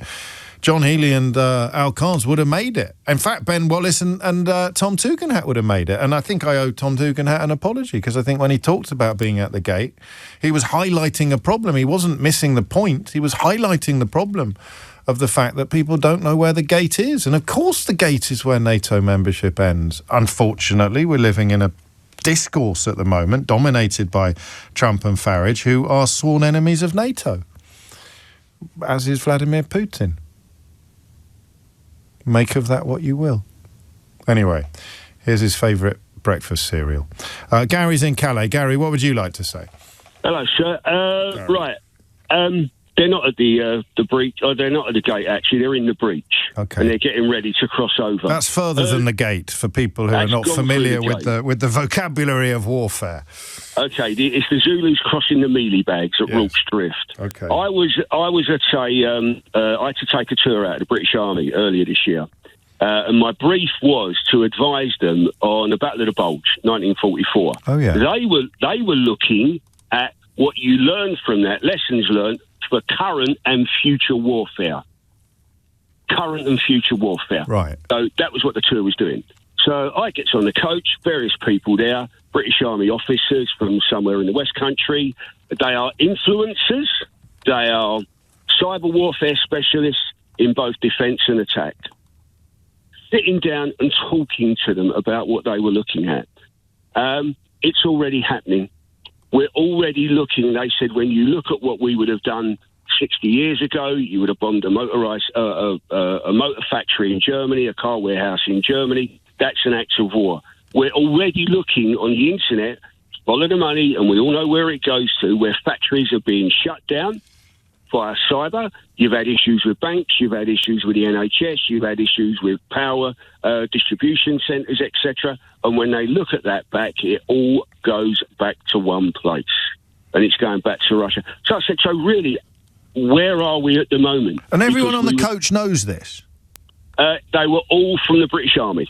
And they all know this? They understand this? Because the average punter doesn't, right? That's the problem. It's not pushed. Why is it not pushed? That's the $64,000 question. Is it because of fear? Yeah. Because I was talking to one of your radio presenters earlier this year, Tom Strawbridge, when it was to do with cyber warfare, and the Labour Party or the government had brought in a cyber I can't believe you're seeing other presenters, Gary. I thought we had something special. I do apologise for that. All right. Chap needs a hobby. Go on. And the Tsar, when I explained to him about where we are, the people that are even doing some of this stuff within the UK that don't even know they're actually they think they're talking to a teenage kid in France and they're talking to a 50-year-old Russian advisor somewhere in St. Petersburg. And the guy turned around and said, well, we don't want to put panic into the country, do we? And that is a position, isn't it? I mean, it's a real position. That's a position. So when your bank account goes... Carol Cadwallader was arguing these points quite a long time ago, and she was not only misogynistically abused by people like Andrew Neil, but she was kind of dismissed by people in Boris Johnson's government as well. So where you look at where should the money go, the money's already being spent, we know that. Things like sexy-looking tanks, aircraft and ships, they're way down the line. It's a now situation. And if they look at what the British Army are looking at, all well and good. One of the things that came out was the drone warfare explosion that we've seen. They've now got to a point in the Ukraine where, and this is Ukraine is now leading the world in drone warfare, certainly on the battlefield.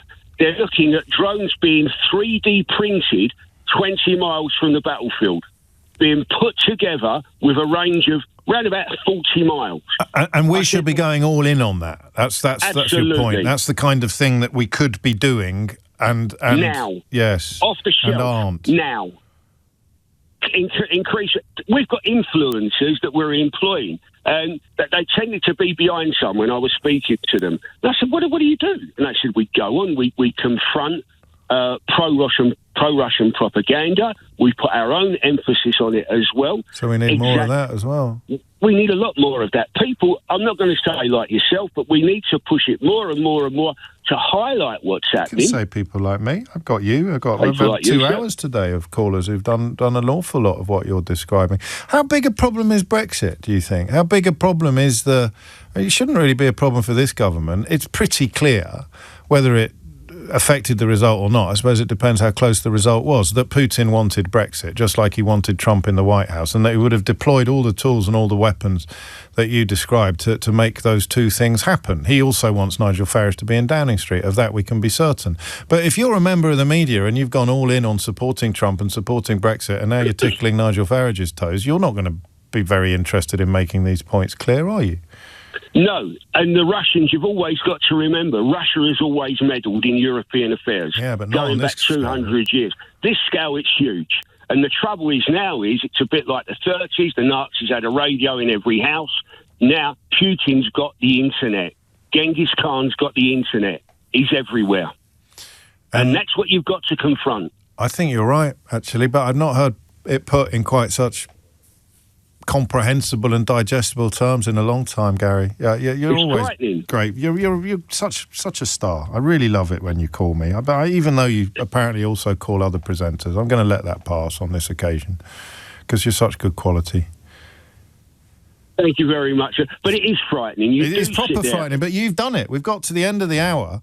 Probably move on to something else next. And I think you've and the caller before, and then the massed combined contributions previously, I think probably if everybody in the country was listening to this programme, God, what a better place Britain would be, eh?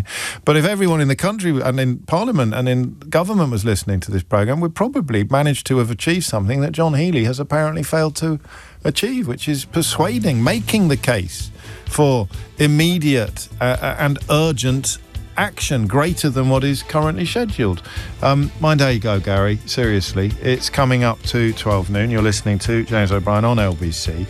I mean, quite a few of you are telling me that the passing of David Hockney deserves a lot more attention. We are canvassing for a good quality guest to talk to us about his legacy and his importance.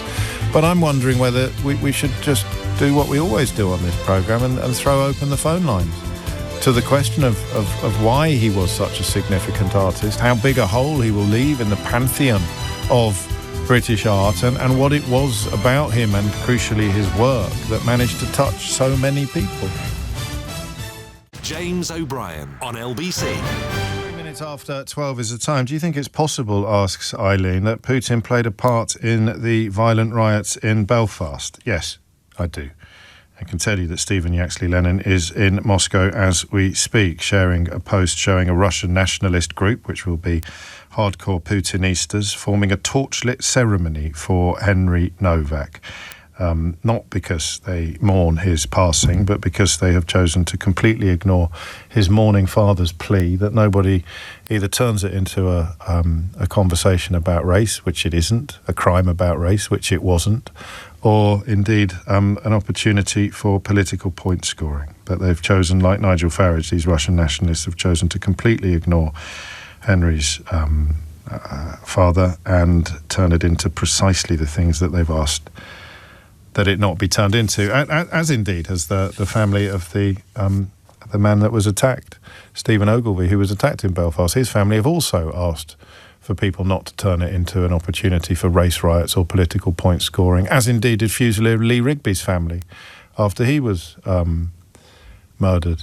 They asked people not to turn it into a conversation about racism, or as indeed did Alice Gross's family after she was murdered by somebody who wasn't born here. All of those families, all of those grieving, mourning families, asking people not to tell racist lies in response to their loved one's loss, and all of them being roundly ignored by people like Stephen Yaxley-Lennon and Nigel Farage. Make of that what you will, but I think it's a fairly comprehensive answer to your question, Eileen. I want to move on. Eleanor and I have had a minor disagreement. Do you mind, Eleanor, if I share this? I mean, or would you demand the right of reply? You would. No one's ever heard your voice before on that. Okay. So I think that we could probably do an hour on the death of David Hockney, probably Bradford's most famous son, and one of the most significant artists of the 20th century, never mind one of the most significant British artists, which is obviously a much smaller constituency. Just 1 month short of his 89th birthday, he's passed away peacefully at home, or did pass away peacefully at home on the 11th of June. So he died yesterday. I think we probably could. I think if I get the questions right, then people like Alice, who's been in touch to say, after decades of listening to LBC, today is the day I pray you step up, James. David Hockney was the greatest British living artist until today, or yesterday, actually, to be pedantic, Alice, and now is one of Britain's greatest ever artists. I'm heartbroken. I hope to hear loads about him. Who hasn't he painted? So many stories. The teacher who said he would amount to nothing if he followed a career in art. And a portrait that takes 2 days for him to paint can now be worth well over £1 million. Goodness knows how much it will be worth today. I feel bereft. I am an artist and he is my icon. I'm praying LBC gets it, says Alice in Leatherhead. Well, it's up to you, Alice. And it's up to everybody else listening to this programme to step up now and properly mark the passing of one of Britain's greatest ever artists, who, until yesterday, was Britain's greatest ever living artist. He'd probably be challenged that position by the likes of Lucian Freud and Francis Bacon, but they predeceased him. They passed away before he did. I love art. I can be transported by art. I'm not a proper aesthete. I'm not a proper connoisseur. When it comes to art, I can talk a little bit more confidently about other art forms. I think I'm probably at my best on drama, on plays and literature, where I can bore for England. And music, I have sat in concert halls and felt tears spring unprompted from my eyes as a direct, visceral, primal response to music. I enjoy art galleries. I have visited art galleries and I have felt something shift inside me, but I'm not going to pretend that I can stand in front of a David Hockney painting and feel all of the things that I feel when I'm listening to a Beethoven symphony or reading Shakespeare. But I know that you do. I know that people do. I know that there is very much a response to art. Some art has got me over the years. Anthony Gormley's work, if you ever witnessed that, but that's massively in its scale. Wei, the Chinese artist, I went to see his stuff at the Tate Modern, and I think the best way of describing it is almost losing time, losing track of time when you are engaged in a cultural pursuit. So you come out of the theatre and you think, where the hell? You come out of the cinema and you think, that was 2 hours. It feels like it was 2 minutes. You can be listening to a piece of music and just lose yourself, forget where you are, what you're doing, close your eyes, and you just go somewhere special. It's almost transcendental. I think that's the correct use of the word. And you know, I've seen the Mona Lisa, and it's mad. It's something happens when you look. It's tiny. It's a tiny, tiny little thing. Very misrepresented through the ages, the Mona Lisa. I turned up at the Louvre expecting it to be enormous. It gets its own room. So again, you think it must be enormous. Tiny little thing, but there's something in the eyes. I don't know what it is about that. It's magical, hypnotic, mesmeric. I love some artists, you know. I love David Hockney's work. I can look at it for hours. I've got art on my walls that I could only afford to buy before I had children. I look forward to having enough money again to buy quite moderately expensive art again. So I'm not a complete Philistine. But I want you to tell me why David Hockney was so special as an artist and as a man. Why was David Hockney so special as both an artist and as a man? And I have no requirements, really, of knowledge or expertise. You can be responding as someone who drives a milk float in Basingstoke, as a very good friend of mine does, or you can be responding as someone who's got several degrees in fine art from the finest institutions on the planet. What was it about Hockney? So explain either to the converted or to the unconverted what it was about David Hockney that rendered him Britain's greatest living artist until yesterday, when he passed away just shy of his 89th birthday. The number you need, as always on this programme, is 0345 6060 973. And I want to do this properly, not just because he's a Yorkshireman, which means he sort of speaks to my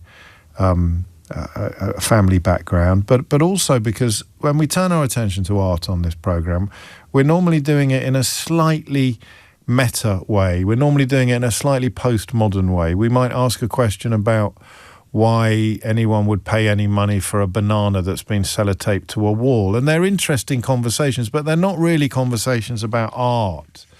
They're conversations about humans.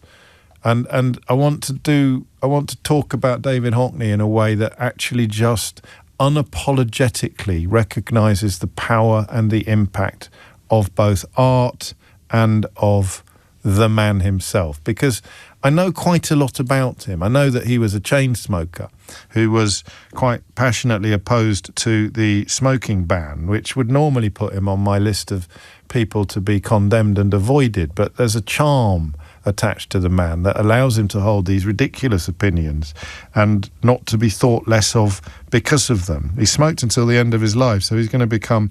Do you remember when we were kids? There'd always be someone who said, I don't think smoking is bad for you because my gran smoked 50 Woodbine a day and she was 106 when she died. And you go, yeah, that doesn't actually prove that none of the people who died of smoking-related diseases didn't die of smoking. It just proves that your gran was very lucky. So David Hockney probably gets filed into that category. He talked about smoking quite a lot. When I was young, of course you think you're immortal. That is why the young smoke. They think they're immortal. They always will. So for people who don't know much about him, and indeed for people who do, I'd invite you to tell us why. And I guess the Ray Liotta goes to someone who was painted by him. There must be someone listening at the moment. We've got so many listeners now. It's ridiculous. We've got listeners coming out of our ears. There must be somebody listening. I wonder if he ever painted Gary in Calais. Unfortunately, you're not allowed on twice in one day on this programme. There must be someone listening. If you've never phoned a radio station before and you didn't think you ever will, I wonder whether you'd join me in marking the passing of the master by telling us a little bit about what it was like to actually be painted by him.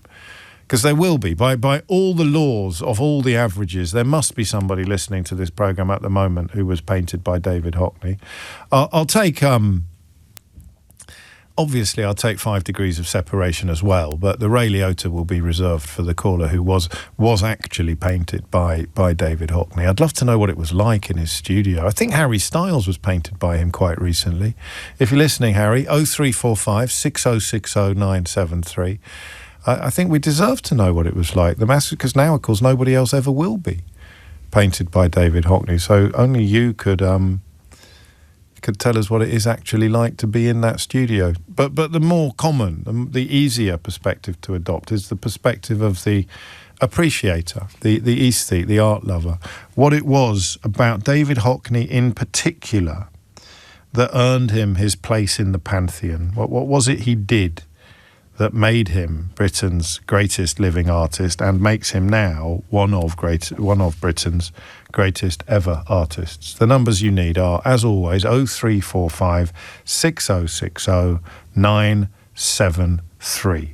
What made him so special as an artist, and, if you're lucky enough to have an insight on this, as a man?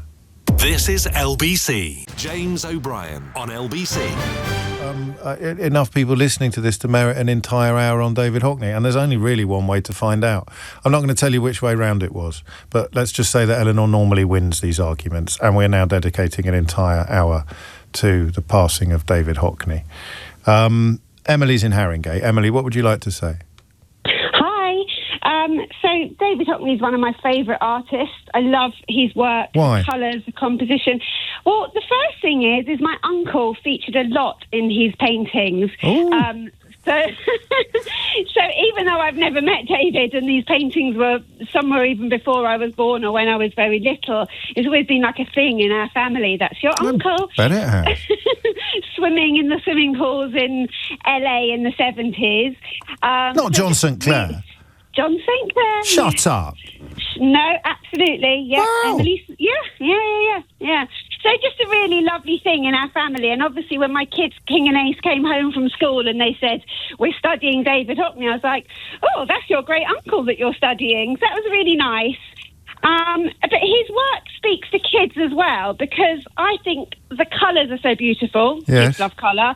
And there's like a simplicity in his work, which in some ways makes it more complicated. I don't know if that makes sense. Of course it makes sense. If you like art and you understand art, you understand how simplicity is actually very beautiful. You have to be able to do the complicated stuff before you can start unpacking it and doing the simple stuff. Yeah, exactly. So, yeah, I'm really sad today because, one, I would have loved to have met Hockney. Just I had that fantasy in my head that we'd meet, and I don't know why. I just thought one day we might meet and I could tell him, but... Of course. You know... how did they know each other? I think just sort of on the young art scene in London in the 70s. I don't really know because I wasn't really born, but yeah, I just think they would kind of just knew each other. My uncle went to art college, so I guess that's how. Yeah, I don't know. So you don't have any? I don't have. I bought one once, like a copy off of eBay for like £5 and got it framed. So I pretend it's my real Hockney. No, you've spoilt it now. If you ever go on Antiques Roadshow, they're going to dig this clip out. They're going to bust you for being a fraudster. My fraud. Yeah. Gosh, your uncle's not with us anymore either, I don't think. My uncle is alive. Oh, still, sorry. But very, very old. Yeah, very old. Yeah. So he'll be raising a glass today, metaphorically or actually. I imagine he will be. He used to live in a flat in Brixton. I think he had quite a few Hockneys. And my dad, before he passed, my dad died quite recently. And my dad said, if ever John needed money, he would get a Hockney out. And that was a little line that my dad would say. Well, you would, wouldn't you? Yeah, just a Hockney sketch, not even like a big painting. Are you an art person yourself, or are you just love this guy because you have a personal connection? I love with him? art. You do. So can you just have a crack at talking to me briefly about colour? Because I might say, well, surely anyone can do that if they've got the right paints. I don't think. I think maybe it's having the confidence to put the two colours together or the three colours together. But I think some people don't have that eye. Some people have an eye for interior design and know where things go, and some people have so I think Hockney had the eye.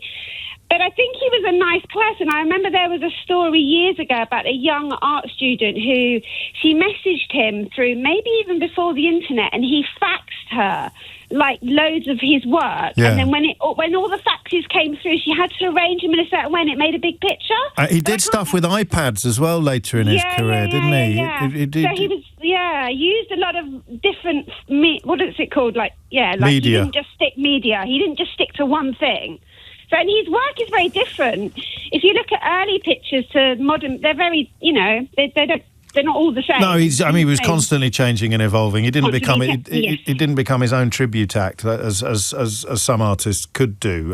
But I can't think of any that did, and it would be rude of me to say so if I could. I'm just looking at A Bigger Splash now while you were speaking at 1967, which is perhaps an example of what Emily meant when she talks about so some of the compositions being quite simple, albeit that I don't know how you'd paint the splash unless you were possessed of particular talent, but these incredibly symmetrical sort of Californian swimming pool scapes, for want of a better word. Actually, maybe there isn't a better word, with a couple of long, thin palm trees in the background, and then a very straight line pool house, glass, very Californian, and then the diving board, and then the splash. I think he described it as the split-second moment of the splash itself, frozen on canvas. Probably best known when I was young for the swimming pool stuff, not the one featuring Emily's Uncle John, but the ones featuring nothing except a splash, the moment of the splash. But I can't tell you why that's brilliant.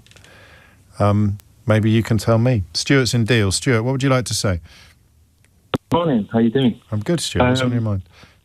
As soon as I heard what had happened, it kind of made me want to call in for the first time, because I actually had the very good fortune of spending a day with Mr. Hockney in 2002, and he drew me. Wow. So I have a couple of copies of the drawing he did of me, and he signed one of them, which says, so it says in the bottom corner, 29th of June, 2002, David Hockney. And it was just a total blast. You know, it was a total shock for this to happen, and still to this day, 20-odd years later, I still kind of shiver. That's mad. As I go through the day. I bet you do, every time you see it. Well, tell me what happened. How did you end up in his orbit?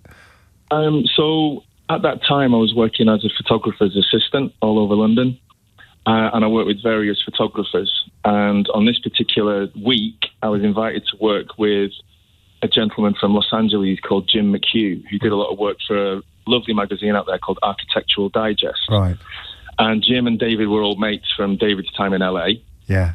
And then he called me and he said, I've just got your number from someone, come and do a job with me. And day one was Michael Flatley of Riverdance fame, which is another story. It was a very strange day going in Michael Flatley's house. This is from the ridiculous to the sublime. You've no idea. Michael Flatley had little silver bowls all around the house with his initials engraved and photographs of himself with various people in frames and things. It was totally different.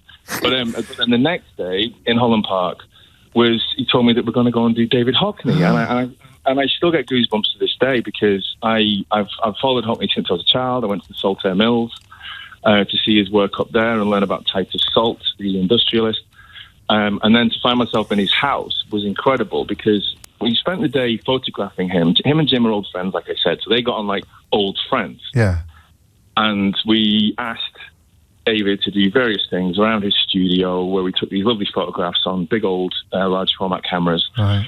And then in between things, I think he heard my accent. I think he just clocked my northern accent. Yeah. And he was like, where are you from, Stuart? I said, I'm from Lancashire, not too far away from you guys in Bradford. He goes, oh, you know about this. So I had a chat with him about the Titus Salt Mills, the Saltaire Mills and everything. Yeah.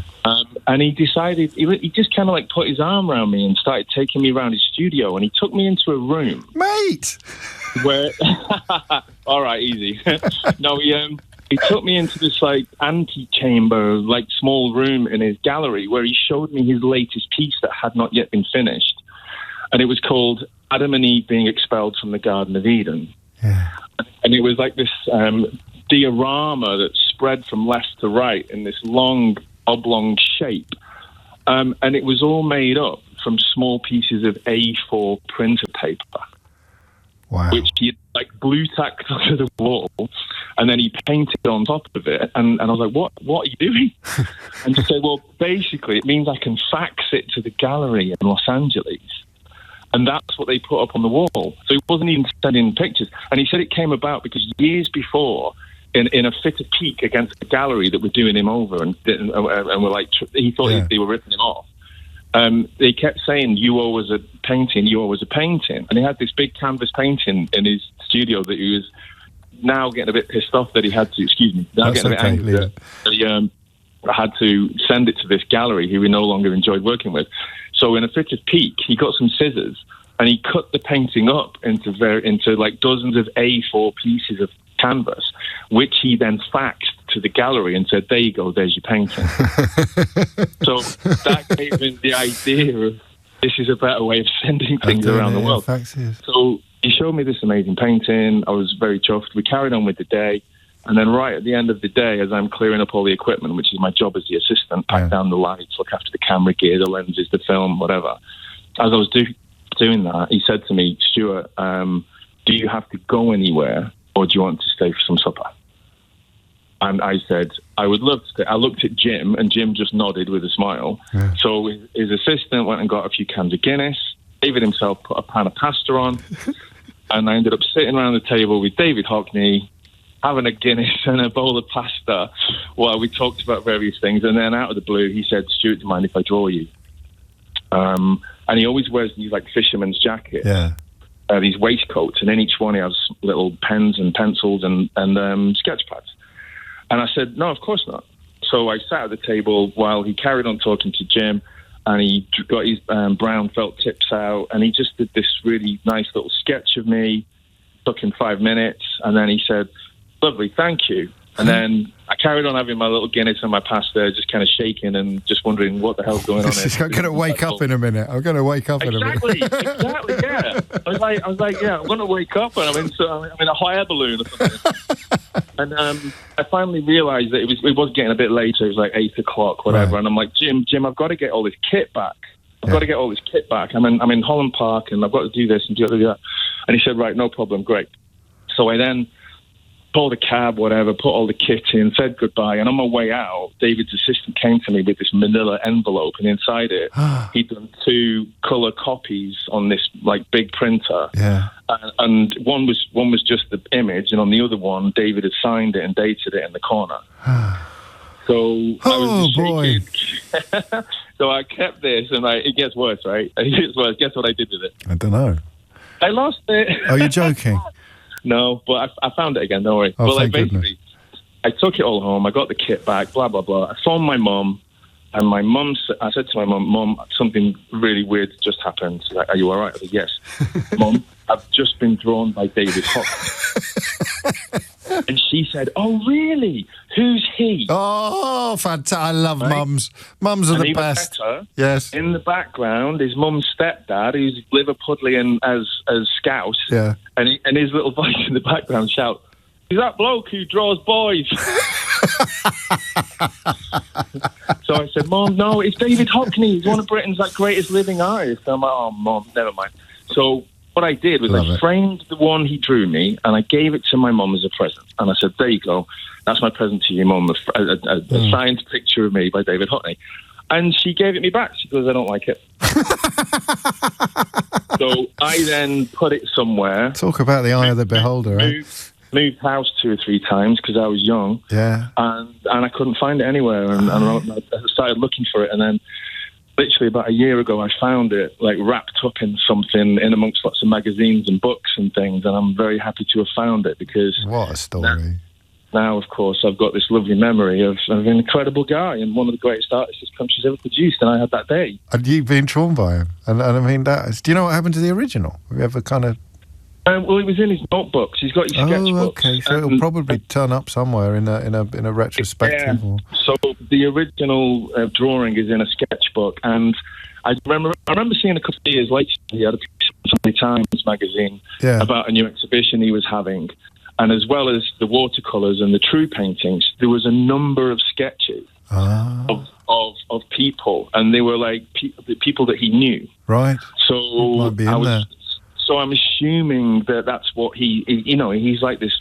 Just his output is quite incredible. It's not just large pieces and commission pieces. He just draws all the time. He was it was like a Tourette. He just every minute he'd pick something up and draw something. And of course, like that impulse. That's absolutely incredible. It feels a little bit. I don't know. I don't know. I don't want to pollute the magic of the moment, but I said there'd be a Ray Liotta for anyone who rang in who'd actually been drawn by David Hockney. So you definitely get one of these. I'm Ray Liotta, and you're listening to James O'Brien on LBC. If you build it, they will come. Well, we built it, mate, but you came. And the Salts Mill has still got a big collection of Hockneys, hasn't it? The Salts Mill Centre. Do you know what? I haven't been up there since. No, because I haven't been there since about 2012. I think. Or something. So we probably need to double check before we start sending coach loads of people down up to Shipley to. I'd love to go again because the whole story of Titus Salts, the industrialist, and the way that he used his money to build schools and build hospitals and build houses is a wonderful story. That and built a whole town, Saltaire, as you said. Yeah. A kind of early philanthropist, well, not early, but classic philanthropist. Stuart, you're an absolute star. What a story, mate. Thank you. Well, thank you very much. And, it's a shame on the day that this is the reason why I'm sharing this story. Yes, it is. But it's appropriate as well. What are you going to ring me about next time? This is going to take some beating. Probably Michael Flatley. I've got a story about him as well. It's 12:31. Matt Hewitt is here with your headline. James O'Brien on LBC. I'm pushing my luck a bit at the moment, eh? At the end of that conversation about defence, I'm patting all of us on the back for the quality of calls that we took and the extraordinary array of people that we get to hang out with every day on the programme. And then up pop those first two callers, the niece of John Sinclair, who features in one of Hockney's most iconic pictures, and Stuart, who literally got drawn by the artist, who, if you're just joining us, I am sorry to tell you, has passed away at the age of 88. But I think his place in the pantheon of art, and of British art in particular, is assured. Why? What is it about him that created what was so phenomenal, as in literally what made him a phenomenon? And if you had personal encounters with him, as Stuart did, although the bar has been set quite high, then what was it about his character that rendered him so iconic? That's not a word you've heard me use very often, by the way, iconic, and that's not a coincidence. Gary is in Shipley, appropriately enough. Gary, what would you like to say? James, how are you doing? I'm good, Gary. Good. So, James, first time caller, I like to call in, and literally as I'm talking to you, I'm sat in my car looking at Salts Mill on Victoria Road. You're there. So I nipped out to grab a sandwich from the sandwich shop on Victoria Road opposite Salts Mill and heard the story. So my story won't beat Stuart's, but I think it's quite a good one anyway. I'm sure it is. So a few years ago, I was asked to go and survey a house to carry out jobs in there, the work that I do, and I was given a name of a French chap to go and meet. Right. So as I get to this house on the east coast of Yorkshire, a French guy answered, and for life I can't remember his name, but he says, "Yeah, come and expect me." As I walked into the house, there's a big poster on the wall of. It was Jean-Pierre Gonçalves de Lima that you met, yes, I think. That's him, Jean-Pierre, absolutely. So there's a big poster on the wall of David Hockney.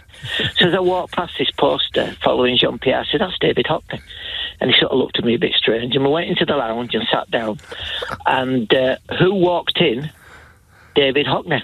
I thought you were going to say Michael Flatley then. Yeah, no. But so absolutely, as you can imagine, absolutely gobsmacked. Yeah. So I'm from Shipley.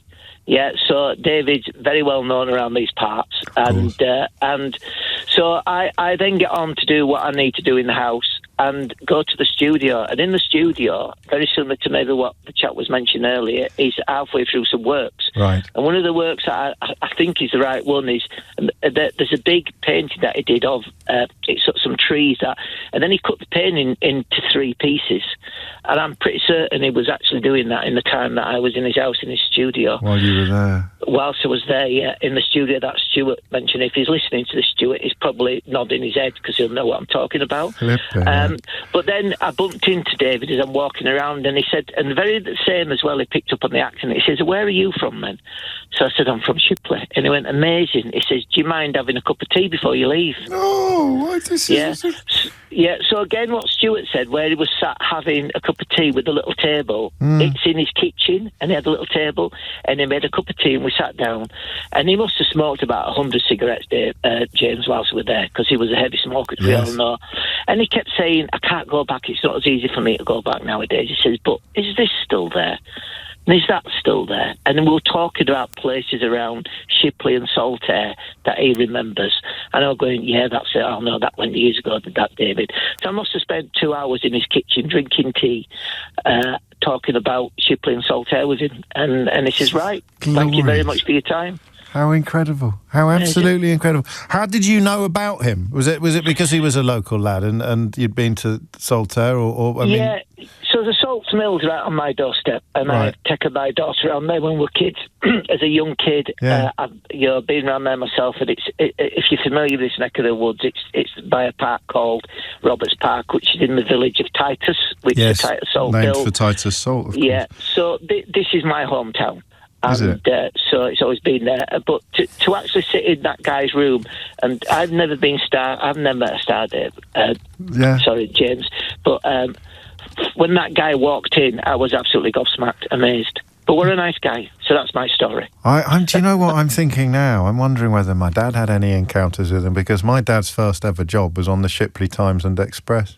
Oh, yeah, well, yeah, I remember that. Which isn't around anymore, like an awful lot of local papers. But I don't think I've had a conversation with him about a potential David Hockney connection. But it's not beyond all possibility, is it? What a lovely story. And what were you surveying it for? Were they putting it on the market? No, a system to fit inside that. It was a fire alarm. Oh, okie dokie. Yeah. Okay, well, crikey, very important. Interestingly enough, Jim, sorry, that Shipley Times and Express, I used to deliver that as a paper boy as a teenager. Did you really? What year would that be? Oh, God, 1982, 1981. My dad was long gone by then. I think he'd have been there he'd have been there in the late 50s or something. He used to call it the Shipley Times and Distress. Shipley Times and the Express office is now a little bar. Is it? There you go. Oh, there you go. I've got a gig in Leeds in October. I shall try and pop in and raise a glass to both of you, Gary. Lovely stuff. Take care. Whoa. 12:40 is the time. Absolutely beautiful stuff. And interesting that the two personal encounters with him that we've heard both involve a real interest in the people he was meeting, even as one of the most instantly recognisable artists on the planet. Whether it was a photographer's assistant in Holland Park or a fire alarm engineer in West Yorkshire, he wanted to know more about both of them, wanted to find out more about both of them. Oh, that's a lovely sounding man. Anne is in Willesden Green. Anne, what would you like to say? Well, I was fortunate in that in 1976, when his first book, David Hockney by David Hockney, had a civic reception in the Cartwright Hall in Bradford. I was the Bradford reporter for BBC Radio Leeds. Oh. And I loved his work. Yes. And so I got permission to spend a day with him, both at the civic reception, meet his parents and whatever, and made a programme, a 45-minute programme about him. And basically... can I just say one thing to start with? Take all the time in the world, then. You've got all the time in the world. When he, a very dear friend, whose name I can't remember, I'm in my mid-80s now, so, but when a very dear friend of his died, I've always collected quotes. And I've got this one, I got my quotes out, and he said... David Hockney said, after something that really hit him hard, and we've all had deaths like that, life is a celebration. However bad life gets, put some joy there. Oof. Well, he did that, didn't he? To me, he was a wonderful person. I loved his art. It was very versatile. And as some of your previous callers have said, of course, it's his colour, his versatility. But he was a lovely person. And, of course, the other thing I would say is that in 76, the whole homosexual thing... Yes. I used to cover Bradford Council as well, because I was the Bradford reporter. I did Bradford City football. I was there when they went up in the division and covered it. I was one of the first women to anyway, right, David Hockney, the point is that the council had a big debate, I covered the debate, on whether the Gay Liberation Front could actually use one of their premises for a conference. And one of the councillors, and obviously I can't remember the names now, I wrote a poem. That was the year 76. They made a decision in Bradford Council. None of these lepers, that was the word used, in our city. They pollute the children. That's a quote. Oh, wow. And so that well-known homosexual organisation was refused, but that was the year that David Hockney, famous son, was awarded a civic reception. When asked about it, by me, in fact, at the time, the chairwoman of the relevant committee said, but he's a famous painter. So they don't mean him. Yeah. And the thing is, his parents, who were wonderful, and I mean, he did lots of beautiful paintings of his mum and whatever. He was very close to his sister as well, Kate, I think her name is. That's right. And his brother, of course, Paul, I don't know, he was mayor of Bradford. So, of course, that's how I got so much access. Yes. Because, of course, Paul was anyhow, but the point is, his parents, were ordinary people. And I remember asking his mother, how she felt about David being gay, because at the time, there were a lot of people, 1976, we're still in the dark ages, right? Illegal. Absolutely. Was it? Or not no, quite? no, not it quite. became no, legal in '68 because I chaired Sir John Wolfenden. Anyway, there's so many stories. You've led a life, Anne, haven't you? I have, but the point is his mum, and I can still see her now, especially with all his paintings of her, and she said, "Oh, well, yes, but he's our son. He's our son. We love him, and he's our son," because they were quite religious. So, I mean, I think his work appeals on, think of his opera stuff, and he did. It does bring joy to people. Joy is the right word. It's exactly the right word. Tell us again that quote. Life is a celebration. However bad life gets, put some joy there. You honour his memory, Anne. Thank you. And can I just say, yes, of course. Before I go, I've been listening to you for a while. I used to do years of phone-ins, and basically, I really, really enjoy, and I've been tempted so many times to ring in, particularly about what's going on in Gaza. Yes. But when I got in from doing mundane thing, my shop, and heard that David had died, and I've got, as I say, about 10, 12 Amazing. books. I thought, actually... Today's the day. Yes. So, but thank you for the joy and interest and sense.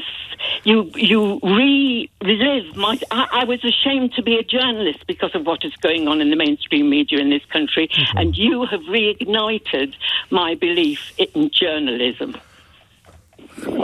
Blimey. Well, you've just brought some joy into my life, Anne, so thank you. Thank you. And I'll continue listening. Wonderfully, you've got somebody who was drawn by him. And I know. What's a day, eh? And he was so...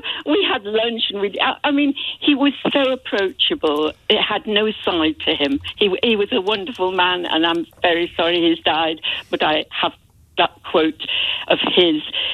that we all... What, just while I've got you, so what did you say your involvement in the Wolfenden Committee was? I wasn't in the committee. It was at the time. Yeah. At the time, okay. I was a student, and there was funny enough, I'm now a secularist totally, but I was a student. Christian movement used to have meetings in the University of London Union to discuss topics. Got it. And basically, I was chairing a meeting with him, which you won't believe this. I was called to the side to a phone, and it's funny, like your researcher actually did. You have to ask a question to check the validity of what the person is saying. Yes. And they said, so the meeting was about making homosexuality legal. It was in 64, was it? You'll be able to give me the date. I think it's 64. Right. And basically, because we felt very strongly that it should be, and I was called to the side, and the person said, basically, it's on Reuters, but President Kennedy's just been shot. Oh, blimey. And I said, look, I've got, several hundred people here, Sir John Wolfenden. How can I believe you? And again, she said, I'm ringing from the BBC. I don't, anyway. And so you wouldn't obviously... forget that in a hurry. That's burnt in your memory. November 63 it would have been, I think. Yes, it was 60. I was going to say 64. And the point is, obviously, we were halfway through the meeting, but everybody stopped it because... Yes, of course. It was... Flipping heck. Woof. Have you published a memoir? Well, hurry up. And thank you. Oh, James, I love the way that, again, is one of your skills. You go from laughing to very serious. You're so kind. Thank you so much. I'm sure the phones are buzzing with other people who have Hockney stories. Well, don't worry about them. I've got to do the break, though. You know how it works. Well, you don't actually. You work for the BBC. You never had to do. You never had to do commercial breaks, Anne, but we do. Thank you so much for everything you said, especially the bits about me. That was yeah. Thank you. James O'Brien on LBC. I just want to give a shout out to my mate Michael Holt, the hitman Holt. 30 years he's been a professional snooker player. Yesterday he got his first ever maximum, 147. If you didn't know, while qualifying for the China Open. It's a bit unfair of one of the sports websites to describe him and Jimmy White as fellow veterans. He might have been doing it for 30 years, but he's still quite a lot younger than Jimmy. But there you go. Well done, Michael. That is an extraordinary result. 6-1 victory in that round as well. But 30-year career before. It's an inspiration to us all, right? Just keep on keeping on, and it will happen. And I also wanted to mention Kevin Sinfield, who I had the pleasure of sort of encountering when I was doing something for Rob Burrow and his extraordinary charity work. And Kevin, of course, famous for honouring the memory of his late friend Rob, and he, it is reported today, is set to get a knighthood. Full disclosure this week is with Fat Tony, who becomes the third or fourth superstar DJ to appear on Full Disclosure. Off the top of my head, we've done Graham Park and Dave Haslam, and now we've done Fat Tony. We haven't done Keith yet, but, maybe one day, Keith. I mean, this is a story. I don't know how familiar you are with his backstory, but it goes into the very depths of hideous addiction, and he tells it unstintingly in his first book. His second book is out now. But I as ever, as a former raver, an unreformed raver, I was just as interested in the DJing side of things as I was in the personal life. But we cover it all in the space of Full Disclosure. This little clip looks more at the alchemy of DJing. People would be like, "Oh my God, Tony's playing this, Tony's playing that," because I played music that no one else had heard in the club at that point. Café de Paris, on a Wednesday night, Albert from Paris used to play like cha-cha music and Latin music, and then I would go on at 1 a.m. and play 1 till 3, and I would play early house electro. And where were you hearing that? I was hearing that in Great Gear Market. Got it. Okay. I was in the centre. I was working behind the record store where everyone got their records from. So I literally would hear all of that stuff constantly. Also, at that point in time, I was going out clubbing every night of the week. So I knew exactly what... And finding out what you were listening to. Exactly that. By what? Talking to the DJs? Yeah, I'd go up and ask them, what's this? What's that? It. We didn't have Shazam then. No, of course not. So you, and then you're buying records. Yeah, totally. And also, I very quickly became... Because of who and what I hang around with, people gave me their records. People wanted me to play their tracks. So and Paul Oakenfold used to be an A&R man. Yeah, I know. And he used to bring me the tracks every Friday and Saturday in brown envelopes. And he used to give me like 10 tracks, and I'd be like, thanks. And of course, I'd be like, oh God, he's really annoying. Just keeps bringing. And there were certain times when I just couldn't be bothered to carry them, and I'd throw them in the bin. And it was like, that was how facetious and what a little brat I was. But you knew a banger when you heard a banger. Oh, 100%. 100%. Could you put it into words, or could you just feel it in your bones? Well, as soon as I would play them in the club, and I'd be like, oh, this is incredible. Look at that. You can probably tell. But there is a heck of a lot more to that interview than just the music. That's Fat Tony on Full Disclosure this week. Back to David Hockney. What an incredible selection of stories. Michael is in Kensington. Michael, what made you pick up the phone? So I have a cool story. Back I'll be the judge of that, Michael. Carry on. I'm sorry. So back in the early 90s, I was friends with an artist who had one of these really cool art he wasn't in his workshop, was in one of these old warehouse buildings in Jersey City, opposite Manhattan. Okay. In the 90s, it was totally abandoned. It was a terrible area.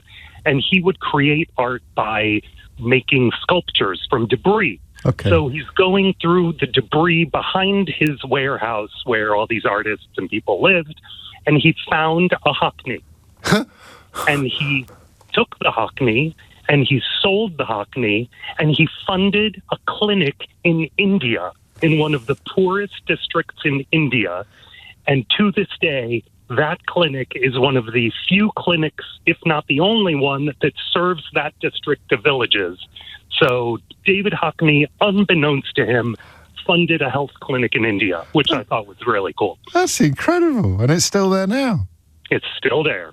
Your friend was a remarkable person then for not sort of buying himself a Rolls Royce or something. Absolutely, and he has devoted his life to that kind of philanthropy. So I thought it was very cool. That's a beautiful story, and you're absolutely right. It is cool.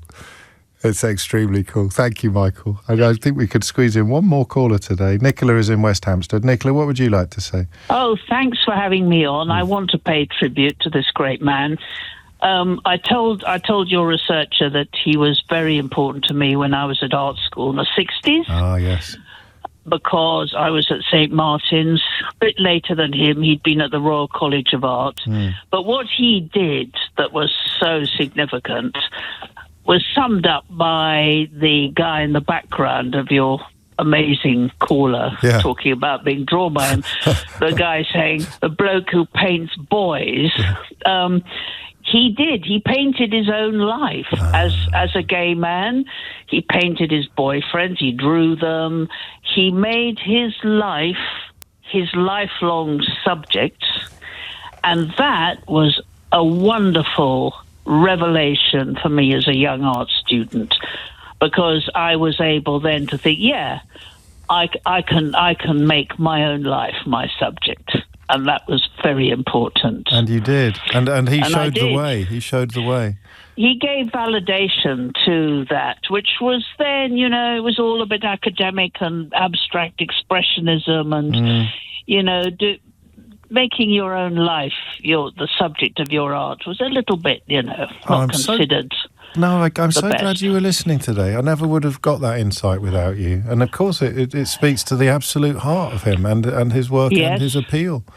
And Absolutely. It makes him a pioneer as well, of course. Yes, and the other thing was he was totally himself, and that was his success. He became very successful from a very early age. He went off to America. He was already being represented by galleries, having shows, and you thought, wow. And he was an art star. Yeah, for sure. He was a society figure. He was photographed. He was photographed by glamorous. Stuart. Yeah, yes. Lovely symmetry Throughout to his life. And I mean, I don't use the word iconic very often for a reason, because then I can use it to the nth degree on a day like today, Nicola. Truly iconic, both but professionally and personally. Thank you so much. What an extraordinary hour. I'm going to end it, given that there's such lovely feelings in the room, with a little message to Janet Davis, who's currently recovering from a stroke in Winchester Hospital. And her friend Wendy tells me that you are my biggest fan. Janet, although there is an awful lot of competition for that title, you can have it for today, and I wish you a full and speedy recovery, Janet. Stay safe. If you missed any of today's show, you can listen back on our free global player or the LBC app, where you can stay up to date with all the latest news, videos and opinions. A range of podcasts, including Fat Tony, on full disclosure, so do download the official LBC app for free from your app store now. Simon Mark's still in the chair for Tom Swarbrick today, but now it's time for Sheila Folk. James O'Brien on LBC.